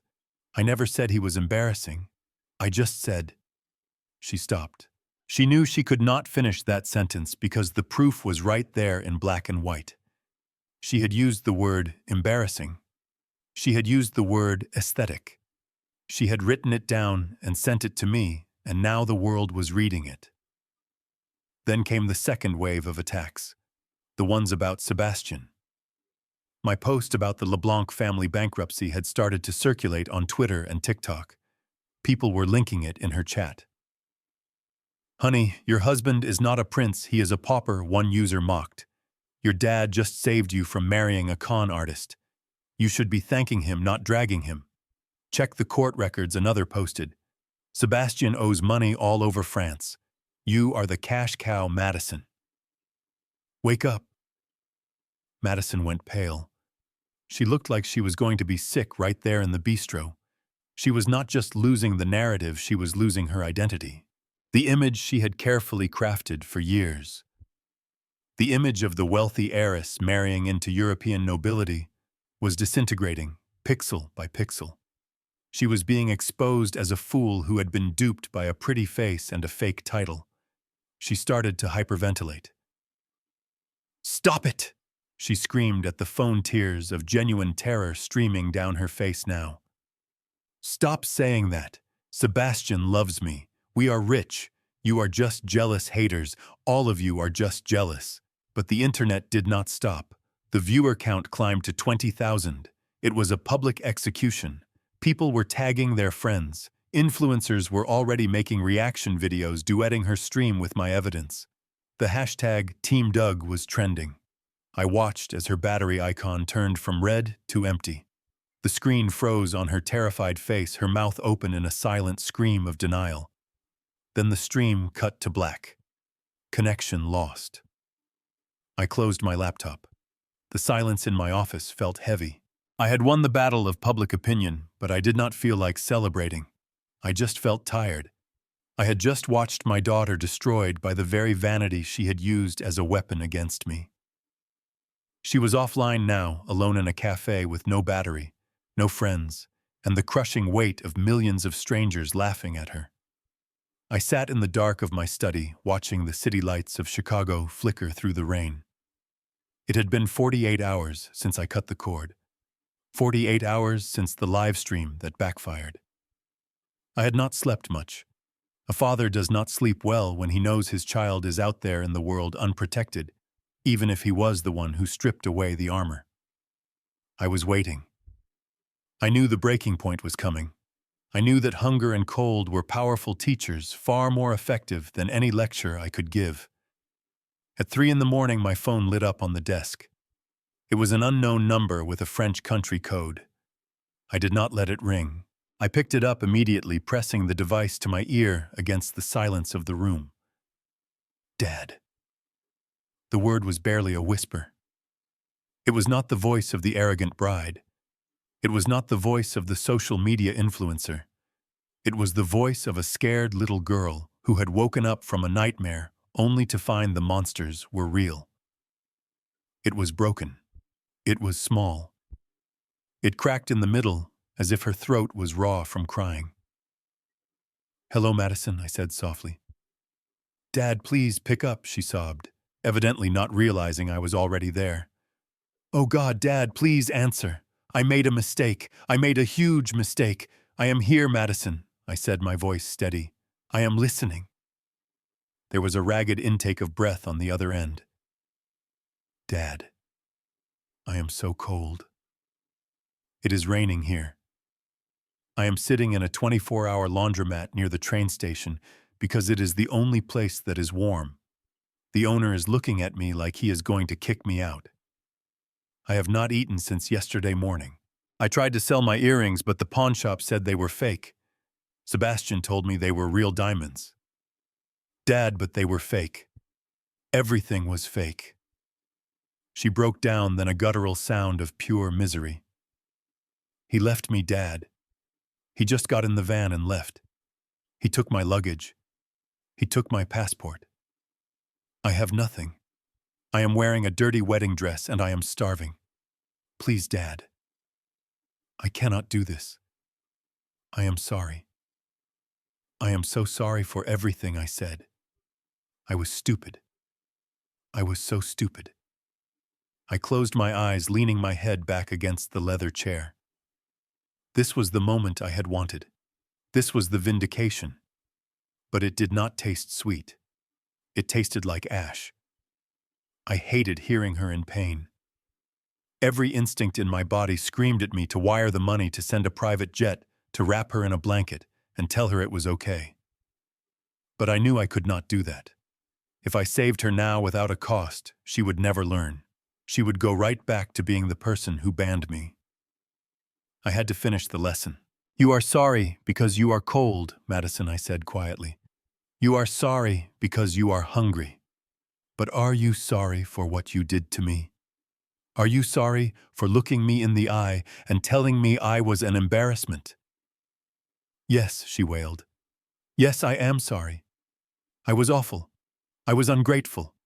You did everything for me, and I treated you like garbage. I see it now. Please, Dad. I just want to come home. I do not care about the wedding. I do not care about the image. I just want to come home. I let the silence stretch for a moment, let the weight of her words settle. She was finally stripped bare. The ego was gone. The pretension was gone.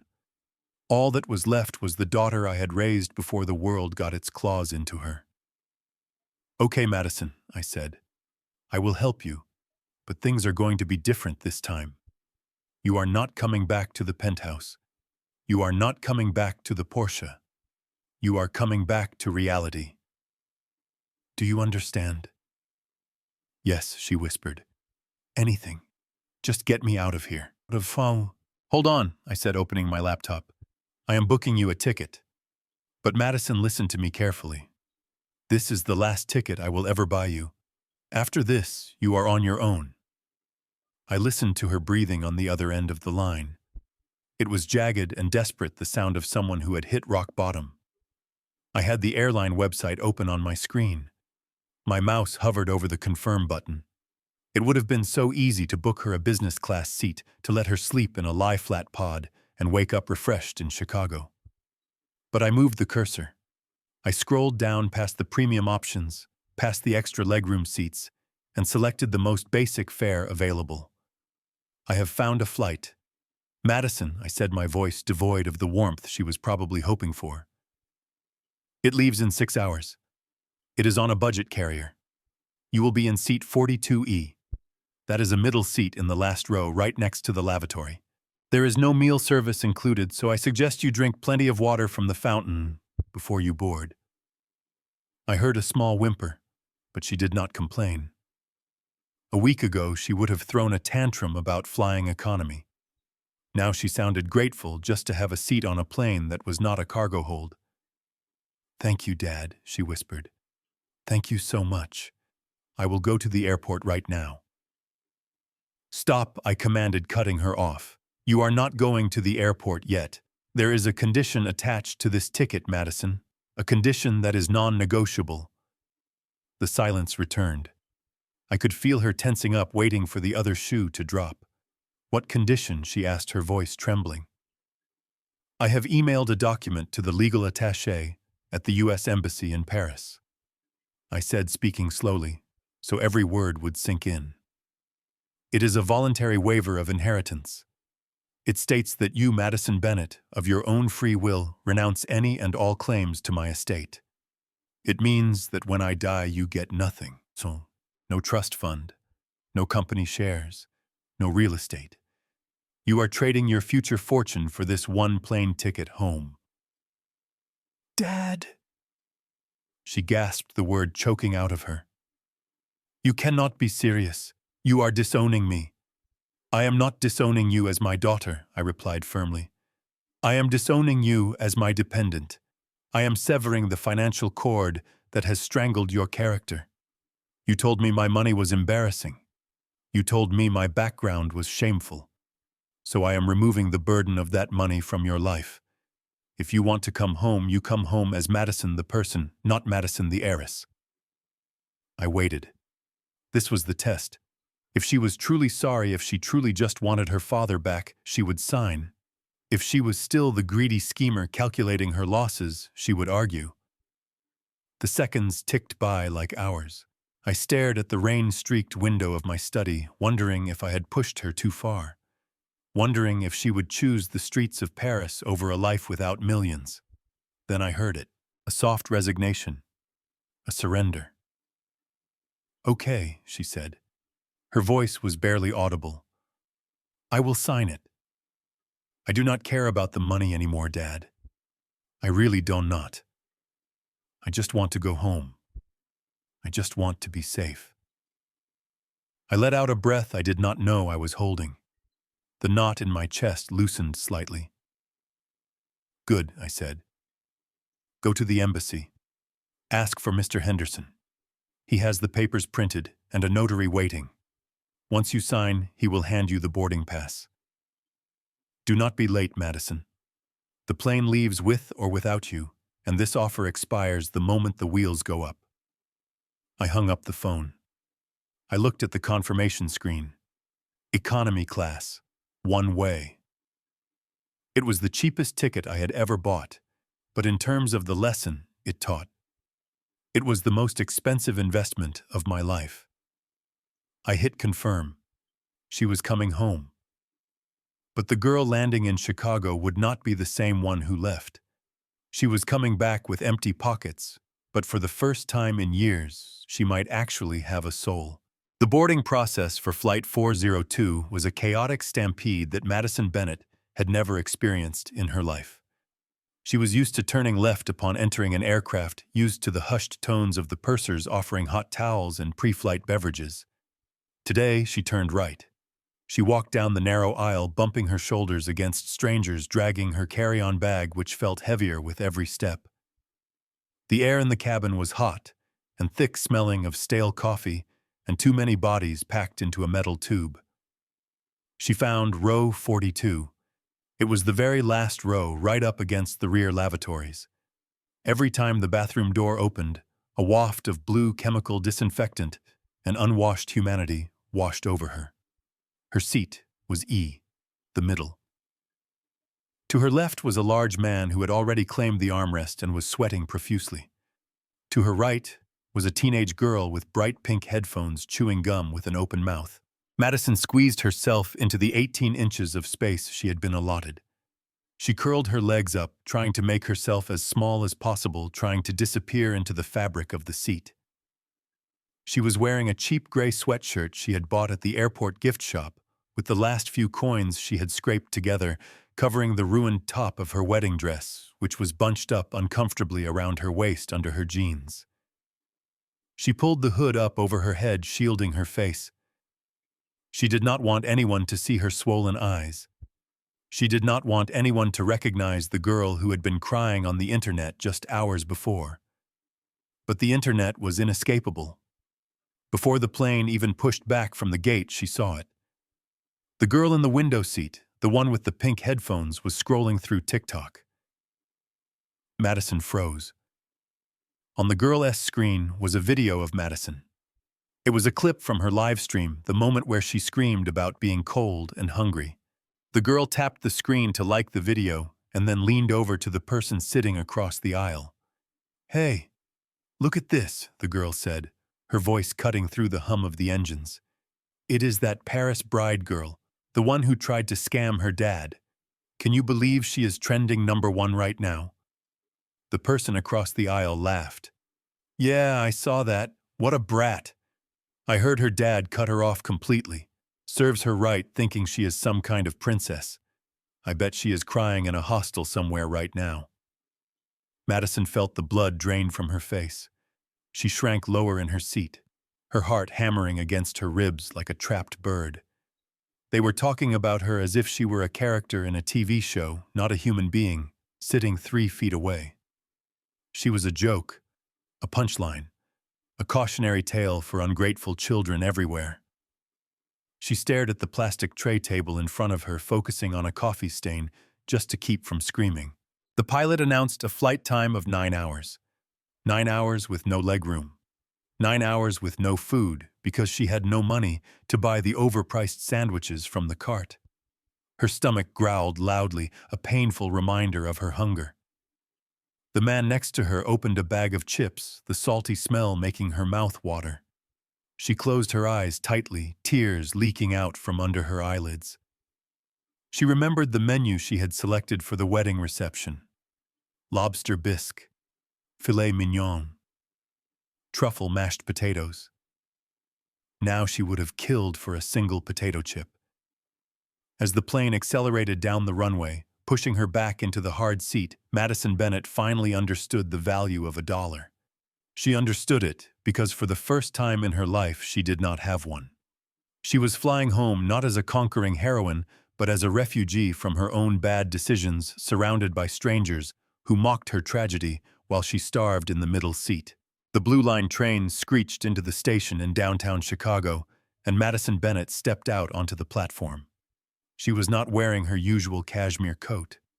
She was shivering in the thin gray sweatshirt she had worn for the last 24 hours. The city she used to rule from the back of a luxury sedan now felt like a hostile fortress. The wind whipped off the lake, cutting through her clothes and stinging her eyes, but she kept her head down. She had one goal: get to the penthouse, take a hot shower, sleep for a week. She walked the 6 blocks to the Millennium Tower, dragging her carry-on bag, which now contained the only possessions she had left in the world. Her feet were blistered inside her sneakers, but adrenaline kept her moving. She reached the glass doors of the lobby. It was the same lobby where she had thrown parties, where she had laughed at her father, where she had felt untouchable. She reached into her pocket and pulled out her key fob. It was a heavy, sleek piece of black plastic that used to be her passport to the good life. She pressed it against the sensor by the door, expecting the familiar beep and the satisfying click of the lock disengaging. Instead, the small light on the panel flashed a harsh, angry red. Access denied. She frowned, tapping it again. Harder this time. Red, red, red. Her heart began to hammer in her chest. She looked through the glass. Eddie, the doorman, was standing at his podium. The same Eddie she had tipped with $100 bills at Christmas. He saw her. He did not rush to open the door. He did not smile. He walked over slowly, his face a mask of professional pity. He opened the door just a crack, keeping his body in the gap to prevent her from slipping inside. "I am sorry, Miss Bennett," he said, his voice low. "I cannot let you in." "What do you mean?" she demanded, her voice cracking with exhaustion. "I live here, Eddie. Let me in. My key is broken." "It is not broken, miss," he said. "It has been deactivated. Your father called the management company yesterday. He informed us that the lease is in his name and that all unauthorized occupants have been removed from the access list. The locks have been changed on the unit." "But my stuff," she stammered. "My clothes, my jewelry, my life is in there." "Mr. Bennett had movers come this morning," Eddie explained, gently closing the door a little more. "They packed everything up. He said your personal effects are in storage. You will have to contact him for the location. I really am sorry, Madison, but I have my orders. If you do not leave, I have to call the police." The heavy glass door clicked shut in her face. She stood there, staring at her own reflection in the glass. A dirty, disheveled girl who looked like she belonged in a shelter, not a penthouse. But she still had one hope. The car. The Porsche Cayenne. It was parked in the resident garage around the back. She could sleep in the back seat. She could drive to a friend's house. She ran around the block to the parking garage entrance, slipping through the gate behind a departing car. She sprinted down the concrete ramp to level P4. Spot number 402. She knew it by heart. She turned the corner, her hand reaching for her car keys, ready to hear the chirp of the alarm. She stopped dead. Spot 402 was empty. There was no white Porsche. There was only a grease stain on the concrete and a small orange sticker on the wall. She walked up to it, peeling it off with trembling fingers. It was a towing notice. Repossessed by order of the lien holder. She dropped her bag on the dirty, oil-stained floor. The echo of the garage was deafening. She had no home. She had no car. She had no money. She had no phone battery. She was standing in the middle of one of the richest cities in America, and she was completely and utterly destitute. The reality crashed down on her, not like rain, but like a collapsing building. She slid down the wall, sitting on the cold concrete, hugging her knees to her chest. She was not Madison Bennett, the heiress, anymore. She was just a homeless girl in a parking garage, and the silence around her was the loudest sound she had ever heard. The final loose end of the nightmare was tied up not with a whimper, but with the flashing blue lights of the French National Police. I was sitting in my office in Chicago, sipping a cup of black coffee, that had gone cold when Richard walked in. He did not say a word. He simply picked up the remote control and turned on the flat-screen television on the wall. He tuned it to an international news channel. Breaking news, the ticker at the bottom of the screen read, "Massive aristocratic fraud ring busted in Paris." And there they were. The camera was shaky, clearly filming from across the street, but the faces were unmistakable.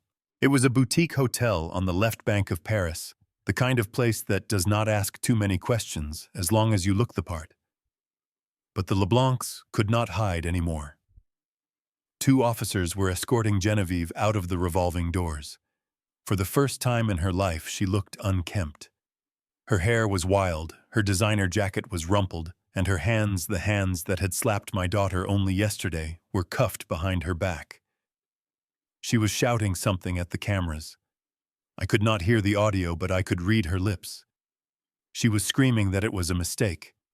She was screaming that she was royalty. Behind her came Sebastian, the Prince Charming who had left my daughter in the dirt. He was not shouting. He was weeping. He looked small and pathetic, sandwiched between 2 burly officers from the Financial Crimes Division. He had tried to run out the back exit, according to the reporter, but the building was surrounded. Richard looked at me and tapped the folder on my desk. "The anonymous tip paid off," he said quietly. I nodded slowly. I had not just abandoned them in France. I had ensured they would stay there for a very long time. The night before, while Madison was freezing in the laundromat, I had forwarded the Miller report to the Paris Prefecture of Police. I gave them everything: the tax evasion records, the fraudulent loan applications, and most importantly, the GPS location of the burn phone Sebastian was using. I knew a rat like him would try to hide in the shadows, so I shone a spotlight directly on his nest. The news anchor went on to explain the scope of the scam. It was not just Madison. As the investigators dug into the LeBlanc history, they found a trail of destruction across Europe. There was a banker's daughter in Zurich who had lost her inheritance. There was a widow in Rome who had lost her villa. The LeBlancs were not just snobs. They were career predators who specialized in the romance scam. They targeted women who were insecure women who wanted a fairy tale, and they bled them dry before moving on to the next host. I watched as the police car doors slammed shut, sealing them inside. The irony was perfect. They had spent their lives pretending to be better than everyone else, pretending that rules did not apply to them. Now they were going to a place where they would be just a number in a system that did not care about their fake titles or their haughty accents. The report cut to a shot of the Château de Villette, the scene of yesterday's SS disaster. The reporter mentioned that an American heiress had been left at the altar, sparking the investigation. They showed a grainy photo of Madison from her social media, but I stopped paying attention. I looked at the image of the police car driving away, carrying the monsters who had almost destroyed my family. I turned off the TV. The room went silent. I did not feel happy. I did not feel like cheering. I felt the heavy satisfaction of a job finished. The infection was gone. The parasites were in a cage. Now came the hard part: rebuilding what was left of the host. I turned back to my computer where a blinking cursor waited on a blank document. It was time to get back to work. The LeBlanc chapter was closed forever. Madison found a charging station in the lobby of a public library a few blocks from where her car had been towed. It was a quiet place smelling of old paper and dust, a sharp contrast to the high-energy world she usually inhabited. She plugged in her phone and watched the battery icon flicker to life. She had been dreading this moment, but she needed to know. She needed to assess the damage. As soon as the screen lit up, the device nearly vibrated out of her hand.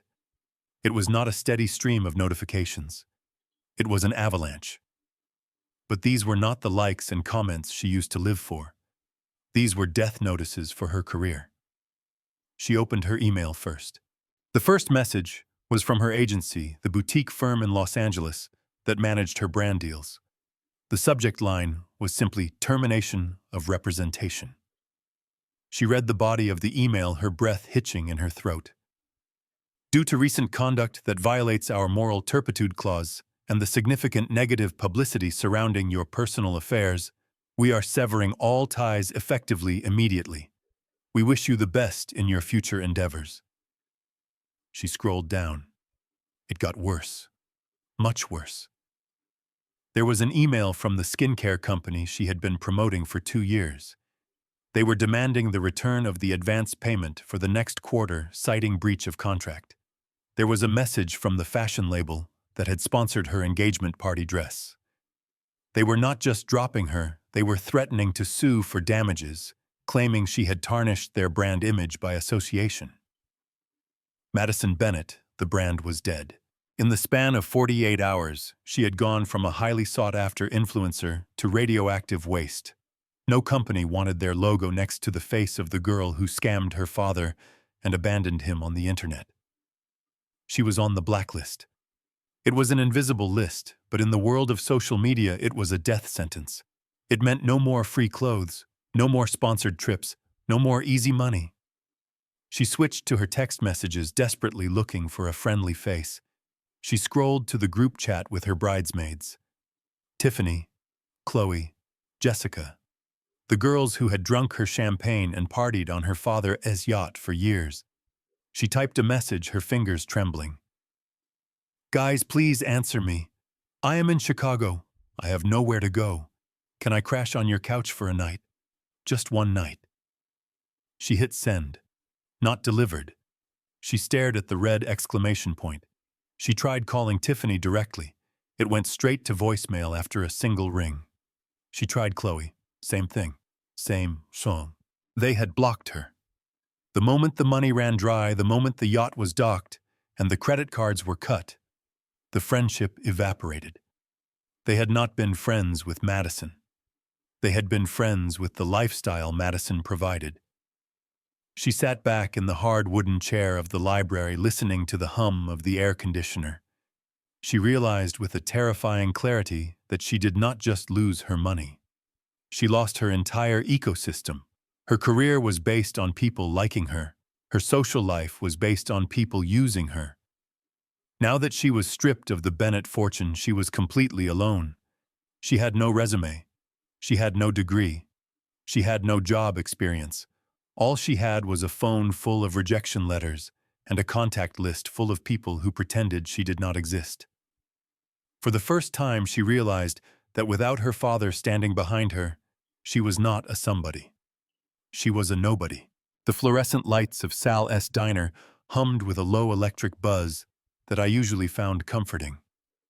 It was a sound that meant breakfast was being served and the day was starting. The air smelled of frying bacon, burned coffee, and the faint metallic scent of diesel from the drivers who had just come off the night shift. This was my sanctuary. It was the kind of place Madison used to refuse to enter. She would wrinkle her nose at the sticky vinyl seats and wait in the car while I ran in to grab a coffee. But today, she did not wait in the car, because she did not have a car. The bell above the door jingled. The diner was loud, filled with the clatter of silverware and the rough laughter of men who worked with their hands. But as the door opened, the noise seemed to dip. I did not look up immediately. I was cutting a sausage link with the side of my fork, focusing on the plate. But I knew it was her. I could feel the shift in the room. I looked up slowly. Standing in the entrance was a ghost. She was still wearing the cheap gray sweatshirt she had flown home in, but it was stained now. Her hair, which was usually blown out to perfection, was pulled back in a messy knot, with loose strands hanging limp around her face. Her eyes were sunk deep into dark circles that looked like bruises. She looked thin. Not the healthy thin of a Pilates instructor, but the hollowed-out thin of someone who had not eaten a real meal in 3 days. She saw me sitting in the corner booth. I was surrounded by 3 of my senior driver's men she had once called the help. They stopped talking as she approached. They knew the story. The whole world knew the story. They looked at her, not with anger, but with a quiet, uncomfortable pity. Madison walked across the linoleum floor, her sneakers squeaking in the silence. She stopped at the edge of the table. She gripped the back of an empty chair, her knuckles white as if she needed it to hold herself upright. "Hi, Dad," she whispered. Her voice was scratchy and small. I took a sip of my coffee. I did not smile. I did not slide over to make room for her. I did not wave my hand to invite her to sit. I just looked at her over the rim of my mug. "Hello, Madison," I said calmly. She stood there, shifting her weight from one foot to the other. She looked at the empty seat, then back at me, waiting for permission. In the past, I would have jumped up. I would have hugged her. I would have ordered her a pancake stack before she even asked. But that father was gone. He had been left behind in the wreckage of the Château de Villette. "I did not know you ate here," she said, trying to fill the agonizing silence. "I have eaten here every Tuesday for 20 years, I replied, setting my mug down. "You just never cared enough to ask." She flinched as if I had slapped her. She looked down at the table at the plates of eggs and toast. I saw her throat swallow hard. She was starving. The smell of the food must have been torture. "Dad, please," she said, her voice breaking. "I have nowhere to go. I slept in the library lobby last night until security kicked me out. Can I just sit down?" I looked at my drivers. They were watching me, waiting to see if the boss would cave, waiting to see if I was a pushover. I looked back at my daughter. "You can sit," I said, my voice flat. "But you are not sitting here as my daughter. You are sitting here as a woman who needs a job. And do not expect a free meal. In this world, Madison, you eat what you earn." She nodded, tears spilling over her lashes. She pulled the chair out and sat down. She did not argue. She did not roll her eyes. She sat on the cracked vinyl seat, grateful for a place to rest, surrounded by the smell of grease and the people she had despised, ready to listen. I reached down into the battered leather briefcase that sat by my feet. It was the same briefcase I had carried since the day I started this company 30 years ago. I pulled out a thin stack of papers stapled together at the corner. I did not hand them to her gently. I tossed them onto the formica table where they landed with a dull slap right between her and the plate of bacon she had been eyeing with hungry desperation. Madison looked down. She blinked, trying to focus her tired eyes on the text. She expected a check. She expected a lease agreement for a new apartment. She expected a get-out-of-jail-free card. What she saw instead was a standard employment application form with the Bennett Logistics logo at the top. "What is this?" she asked, her voice barely a whisper. She picked up the paper, holding it like it was contaminated. "It is an offer," I said, leaning back against the vinyl booth. "It is the only offer you are going to get. Read the job title, Madison." She squinted, reading the bold text in the center of the page. "Warehouse Associate Level 1. She looked up at me, her face pale. "Dad, this is manual labor. This is packing boxes. This is for—" She stopped herself. She was about to say it was for the help. She was about to say it was for people beneath her. But she looked around at the drivers sitting nearby, the men who were currently eating the breakfast she could not afford, and the words died in her throat. "It is honest work," I said, cutting through her silence. "It is the exact same work I did when I was your age. It is the work that paid for your private school. It is the work that paid for your trips to Europe. You spent your whole life looking down on the people who keep this company moving. You called them unrefined. You called them embarrassing. Well, now you are going to join them." I leaned forward, resting my elbows on the table. "Listen to me closely, because I am only going to say this once. The allowance is gone. The trust fund is dissolved. The credit cards are canceled, and I will never reactivate them. You are 26 years old, and you have never earned a single dollar that did not come from my pocket. That ends today." I pointed a finger at the paper. "You have two choices. Choice A is you sign that paper. You put on a uniform. You show up at the warehouse at 6 in the morning. You lift boxes. You sweep floors. You clock in and you clock out. You earn minimum wage and you live on what you earn. I have a small studio apartment near the depot that is currently empty. You can stay there, but I will deduct the rent from your paycheck." Madison stared at me, her mouth slightly open. She looked terrified. The reality of what I was proposing was sinking in. No servants, no drivers, no safety net. "And choice B?" she asked, her voice trembling. "Choice B is you walk out that door right now," I said, pointing to the exit where the cold Chicago wind was rattling the glass. "You walk out there and you figure it out on your own. You can sleep in the library. You can beg on the street. You can try to find another con artist to marry. But you do not come back to me. If you walk out that door, you are a stranger to me." I sat back and crossed my arms. Work or starve, Madison. Those are the options. There is no third door. There is no negotiation. She looked at the paper. Then she looked at the food on the table. Then she looked at her hands, the manicure chipped and dirty. She realized in that moment that she had no leverage. She was not a princess negotiating a treaty. She was a refugee begging for asylum. She reached for the cheap ballpoint pen sitting in the sugar jar. Her hand shook as she uncapped it. She did not read the terms. She did not ask about vacation days. She simply pressed the pen to the paper and signed her name on the dotted line. It was the messiest signature I had ever seen her write, but it was the first one that actually meant something. She pushed the paper back to me. "When do I start?" she whispered. I took the paper and slid it into my briefcase. "You start tomorrow at 6 sharp," I said. "Do not be late. The trucks do not wait for anyone."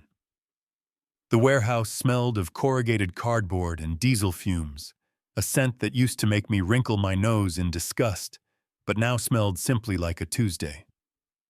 I stood at Station 42 pulling the tape gun across the top of a heavy shipping crate with a sound that ripped through the air like a zipper. I was wearing the standard issue company uniform, a blue jumpsuit that was 2 sizes too big and did absolutely nothing for my figure. The name patch on the chest said Bennett, but nobody here called me Miss Bennett anymore. They just called me Rookie, or sometimes just Madison. I looked down at my hands as I grabbed the next invoice. They were rough. The French manicures were gone, replaced by short, unpolished nails that were usually stained with ink or dust. There was a thick callus on my right palm from the tape gun, and a small cut on my thumb from a box cutter. A year ago, I would have flown to a spa in Switzerland to treat a hangnail. Today, I just wrapped it in a Band-Aid and kept moving. The work was brutal. My back ached constantly, and my feet felt like they were on fire by noon. But there was a strange, quiet satisfaction in it. When I sealed a box, I knew exactly what was inside. I knew where it was going. I knew that my labor was the reason a mechanic in Ohio got his engine part, or a grandmother in Florida got her birthday gift. I was useful. For the first time in my life, I was actually useful. I heard a shift in the noise level of the warehouse. The casual chatter of the forklift drivers died down. The floor manager, who usually spent his time yelling at us to move faster, suddenly straightened his vest. I looked up and I saw him. Douglas Bennett was walking down the center aisle. He was wearing his hard hat and a high-visibility vest over his suit. He was flanked by 2 executives holding clipboards, but he was the one pointing at the racks, asking questions, checking the inventory. He looked powerful. He looked commanding. For a second, the old instinct flared up in my chest. The instinct to run to him. The instinct to cry and complain about my sore feet and beg him to take me out for a lobster lunch. The instinct to ask him to make the pain stop. I took a step forward, my mouth opening to call out Dad, but then I stopped. I looked at the scanner in my hand. I looked at the quota list taped to my station. If I walked over there now, I would just be the spoiled brat interrupting the boss. I would be the girl who needed saving, and I was not that girl anymore. That girl died in Paris. I watched him get closer. He stopped at a station 3 rows away. He laughed at something one of the veteran packers said and clapped the man on the shoulder. He looked happy. He looked proud of his team. I swallowed the lump in my throat and turned back to my conveyor belt. I did not wave. I did not try to catch his eye. I grabbed the next box, a heavy alternator that weighed 20 pounds. I heaved it onto the scale, checking the weight against the shipping label. I focused on the work. I focused on earning my $12 an hour. Out of the corner of my eye, I thought I saw him pause. I thought I felt his gaze linger on the back of my blue jumpsuit for just a second longer than necessary. But he did not come over. He respected the contract. I was an employee, and he was the CEO.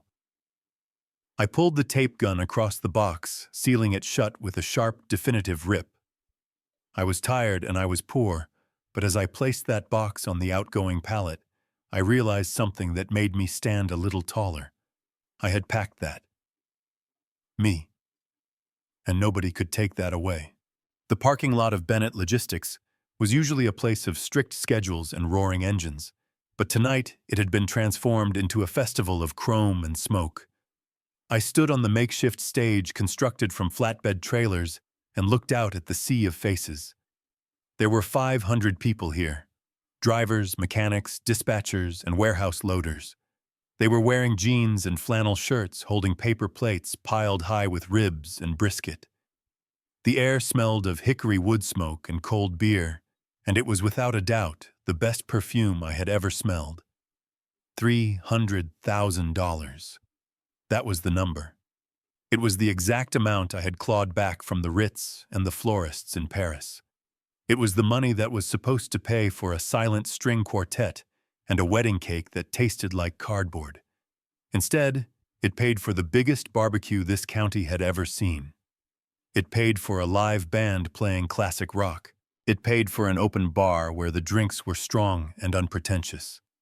And most importantly, it paid for a $5,000 bonus check for every single employee who had been with Mem for more than 5 years.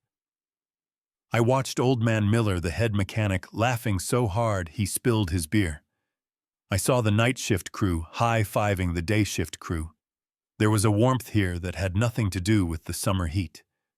It was the warmth of genuine connection. For months I had been suffocating in a world of aesthetics and color palettes, trying to please people who looked down on me. I had sat in tastings where I was told my voice was too loud. I had walked on eggshells in my own house. But here I could breathe. I took the microphone. The feedback squeal made everyone laugh. I raised my plastic cup to the crowd. A hush fell over the lot, not the fearful silence of the LeBlanc dinner table, but the respectful silence of a team listening to their captain. "I want to thank you all," I said, my voice booming across the asphalt. "A lot of you know I had a bit of a change in plans recently. I was supposed to be in France right now wearing a tuxedo that was too tight and eating snails." A roar of laughter went up from the crowd. Someone shouted, "You look better in denim, Doug." I smiled, and it was a real smile, one that reached my eyes. "You are damn right I do," I shouted back. But that canceled trip taught me something. It taught me that you do not spend money to impress people who do not care about you. You spend it on the people who built you. You spend it on the family you chose. And looking around this lot tonight, I realize I have the best damn family in Chicago. The cheering was deafening. Caps were thrown in the air. I walked off the stage and was immediately engulfed in a bear hug by Tony, one of my long-haul drivers. He slapped my back with a hand that felt like a sledgehammer. "Thanks for the bonus, boss," he said. "My daughter needed braces. This covers it." I nodded, swallowing the lump in my throat. That is what money was for. Not for appearances. Not for buying fake titles. It was for braces. It was for fixing roofs. It was for making life a little bit easier for the people who did the heavy lifting. I spent the rest of the night circulating through the crowd, eating corn on the cob with my hands, and listening to stories about the road. I felt lighter than I had in years. I realized that Madison had been chasing a fairy tale, but I was living the dream. I had respect. I had loyalty. And I had a cold beer in a plastic cup surrounded by men and women who would drive through a blizzard for me. That was worth more than any castle in France. I sit here in the silence of my study listening to the grandfather clock, ticking away the seconds of a life that has suddenly become very quiet. The house is empty. There are no frantic phone calls about dress fittings. There are no bills for floral arrangements piling up on the desk. There is just me and the payroll report from the warehouse. I run my finger down the column of names. There it is. Row 42, Bennett Madison. Hours worked 40. Gross pay $480. It is a small number, a number she used to spend on a single lunch without blinking. Now it is her lifeline. People think I am a monster. I have heard the whispers at the country club, and I have seen the looks from the neighbors. They say Douglas Bennett is the man who left his daughter to rot in Paris. They say I am cruel. They say I am vindictive. They do not understand that sometimes the supreme act of love is not to give but to take away. I did not abandon my child. I performed a surgery. It was a brutal, invasive, and painful surgery without anesthesia. I had to cut out the cancer of entitlement that was eating her alive. It had wrapped itself around her heart until she could not feel gratitude anymore. It had clouded her eyes until she could not see the value of a human being unless they had a black credit card. If I had let the wedding happen, if I had written that check, I would have been signing her death warrant.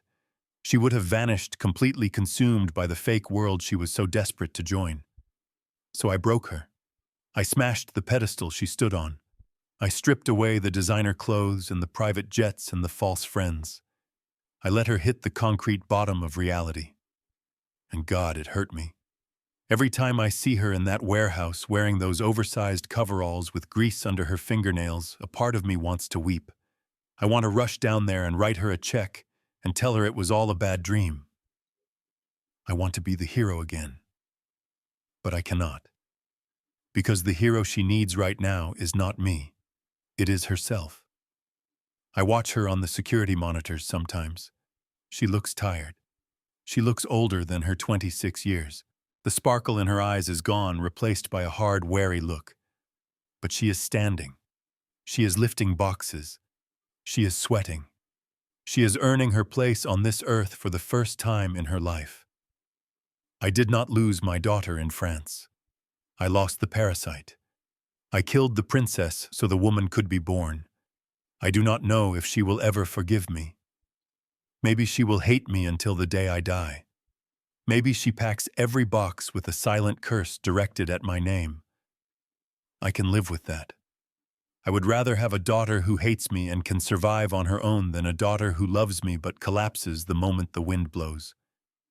One day, perhaps 10 years from now, she might look at her own hands callous and strong and realize what I gave her. She might realize that the hunger was the gift. She might realize that the empty bank account was the only thing that could fill her soul. But even if she does not, even if she never speaks to me with kindness again, I can sleep tonight. I protected my name. I protected my dignity. And I gave my little girl the only inheritance that the bank cannot foreclose on. I gave her the truth. The lesson is over. The rest is up to her. The tragedy of Madison Bennett teaches us a powerful truth about the difference between price and value. She knew the price of every luxury item in Paris, but she understood the value of absolutely nothing, including her own father. We often mistake enabling for loving, believing that shielding our loved ones from struggle is a kindness. It is not. It is a theft of their resilience. Douglas shows us that true dignity cannot be inherited via a trust fund. It must be earned through the sweat of our brow and the integrity of our choices. Sometimes the greatest gift a parent can give is not a safety net, but the cold, hard ground of reality. What would you have done if you were in Douglas's shoes? Would you have let the wedding continue, or would you have pulled the plug? Let us know your thoughts in the comments below, and don't forget to like and subscribe for more stories of justice and redemption.